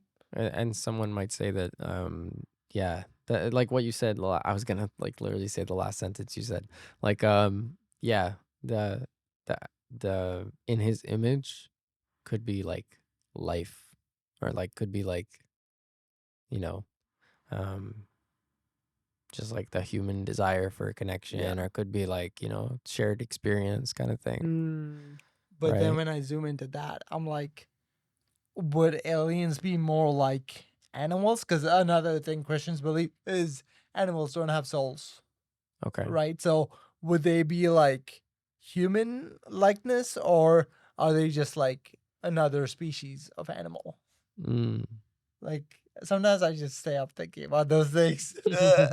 Are they human likeness? Wow. having this conversation, do you have questions that come in your head that you want to ask us? Yeah. Like probably just I guess your guys is um like the strong, like you have been answering to your strongest Okay. argument, but like what's your strongest argument for For it? Like for kind of like understanding faith is making sense, that's an interesting take. Firstly, when you shared your story about like doubting or whatever and how people made you feel, I Mm. kind of I don't want to say related to that, but I empathize with that a little bit because I constantly doubt the existence of God. Mm. Like I've been brought up in whatever, I've gone to church like for the majority of my life, Mm. Yeah. but I continue to doubt. And I think one of the downsides of like voices in the church Mm. is they don't leave room for, because I think I want to believe that it has improved. At least Mm. I was part of the group where I just openly said, like, if I don't agree with something, I'm not saying I'm right. Mm. I'm just saying I don't believe it, or I struggle to believe it, Yeah. right? And one of the other things I used to do when I was in my 20s, when I volunteered with the youth, whatever, I Mm. would hang out with the kids who didn't want to be there Right. because, it's like someone forced them or whatever. Their mom dropped them off. And Yeah. I just like hang out with them, make sure they have fun. Because the people at the front of the church, they didn't need another reason to stay there. Mm, So I really enjoyed just, hanging out, having fun with people in the Mm. back with the intent of, I guess, bonding through our doubt, but Mm. still trying to find the answer. Right. Right. Now, through that, again, there's lots of ups and downs, which I'm going to skip over. Mm. But I think for the since the pandemic, pretty much, I haven't been to church or whatever. Mm. But I fall in the bucket where I have actually tried to not believe, Yeah. but there's something that doesn't allow me to. Okay. That could be, again, bias of upbringing or whatever. But just like you can't let your desire for proof go Yeah. and you need it, I can't seem to let this go. Yeah. Mm. So again, there's no real like. That's why I'm so hung up on the subjective morality because Yeah. I want there to be an answer. Right. but I don't see it. Yeah, because you feel like you genuinely can't let this Yeah. go, so Yeah. you want there to be some objective Yeah. reason for I'd that. either want to accept it or Mhm. let it go, but the middle is pissing me off. Yeah. Yeah. Yeah. Yeah. I think I still partially relate to what he's saying. Mhm. Like, yeah, you mentioned I did like give some, like, I think those are some of the things that I still remember that stand out to me. But I Yeah. still stand by, like, it's literally all the little things together. And I haven't, like, yeah, there's a lot more other stuff like that all came together, Mhm. including like an experience, like you were saying. But I try to make that experience the least of the reason for me personally, actually. Okay. Because for me, like you were speaking about if you experience something, for me, if I had experienced it, I would be always so in my head about it being me looking for answers. Mm. So it's funny because when you were saying like I'm filling God in for one of the things I pointed to you, I was like, that's interesting because I always worried that I was doing that with my experiences, where I was like pointing to God as like the explanation for this experience that I can't explain. Right. While I found my philosophies or the things that I had like collected over the years, Right. I took little from them, but connected all together, I felt like It's a strong it's foundation. a strong foundation, exactly. So yeah, when I was even pointing out my first philosophy to you, or like my theory, it wasn't like that's not where like 80% of my belief comes from. It's literally like a part of the bigger Yeah. picture. Like a lot of the philosophies behind it you could Mhm. like connect with and resonate Exactly. with. That resonate with And you me. had an experience as well, but it's not like a gap. It's like filled in by these other things that you Exactly. Yeah. resonate with, and it just makes sense to you. But you might be right. That's how I'm interested to question myself, where it's like, what if I was just trying to fill God in those moments? Well, I right? mean, like that's the tone of this whole conversation. I feel like Yeah. there is always going to be some gap Mhm. in terms of what you can and can't know, and you know, sometimes it's filled by philosophy, sometimes it's filled by experiences, sometimes it's not filled at all, and like really hard to fill. So Yeah. yeah. I think that's the part that makes me the most uncomfortable. Mm. Definitely. If ever, I think that would be the one thing that proves to me that maybe there is no God. Mm. To be honest, like if Mm. I'm throwing that out there. Mm. But we'll see. We'll see. So I wanted to know, like, what is it about you that is okay sitting in that unknown? Or, it's like, I think you're the kind Mm. of person that would rather acknowledge that there is uncertainty Mm. and I'm okay with it, because most people are not like that. Yeah, yeah, yeah. So, No, I think have that gets me you? into trouble sometimes too. Sorry. Because I'll say that I'm not so certain about things that maybe, I should be more certain about. Oh, okay. And it can be kind of like, I don't want to say taken in the wrong way, because there's no right or wrong way to take it. But it's just like most people don't, I feel like, express doubt so openly. You know Yeah. what I mean? And like, I'll express doubt for things that, You shouldn't have doubt somebody in, would I want me to guess. have Yeah. certainty for. I'll just say Yeah. that, right? Yeah. But I'm just like, I'm just gonna express it because it's inside, and I don't want to Yeah. I don't want to just keep this shit here and see Yeah. whatever it turns into. I'm just Yeah. gonna say it, And I feel like it's okay to have doubt, and then Yeah, maybe yeah. this is why like I weigh so heavily on the like I need to be convinced kind of thing. It's Mhm. because like I put a lot of acceptance to my own doubt kind of thing. Like I'm like, You're comfortable in your own I'm doubt. comfortable in my own doubt. It's like if I was um if I feel like I need a lot of experience with things in order to feel confident with them. Mhm. And then even with that, I feel like there's never a line where it's enough. I feel like I always want to keep learning more, Mm. or like questioning what I'm currently sitting at. In hopes of though finding some kind of certainty. Yeah, because I like not necessarily finding certainty, but it lets me stay true to, I mean, it sounds cheesy, but like lets me stay true to myself, Yeah. I would say, you know? That openness as well to being Like, yeah, you're being honest with yourself at all times and being honest with everyone, but then you're also being open to like experiences, knowledge. Yeah. It's like, oh, I have doubt, but like things might change, Mhm. So like sometimes I'll just like ride things out or like see what happens or Yeah. whatever. And then, where, I don't know. Like, I don't know. I could use a boring example, uh, like a full-time job, Mhm. right? It's like, oh, like, you know, this job's like a 6 out of 10. This like job's like a Yeah. 5.5 out of 10. But like this month it was like a 7.5. Yeah. This this month it was like a 5. This month it was like a 8. It's like things are always changing. It's Yeah. like, I don't You're not reactive to just one bad day or one bad week. exactly. I try to like keep it all in mind. Mm-hmm. And like I guess it does kind of stop me from taking risks sometimes, but I think it also like helps me not be rash, Mm-hmm. if that makes sense. And it's like finding that balance, I guess. Have you always been like that?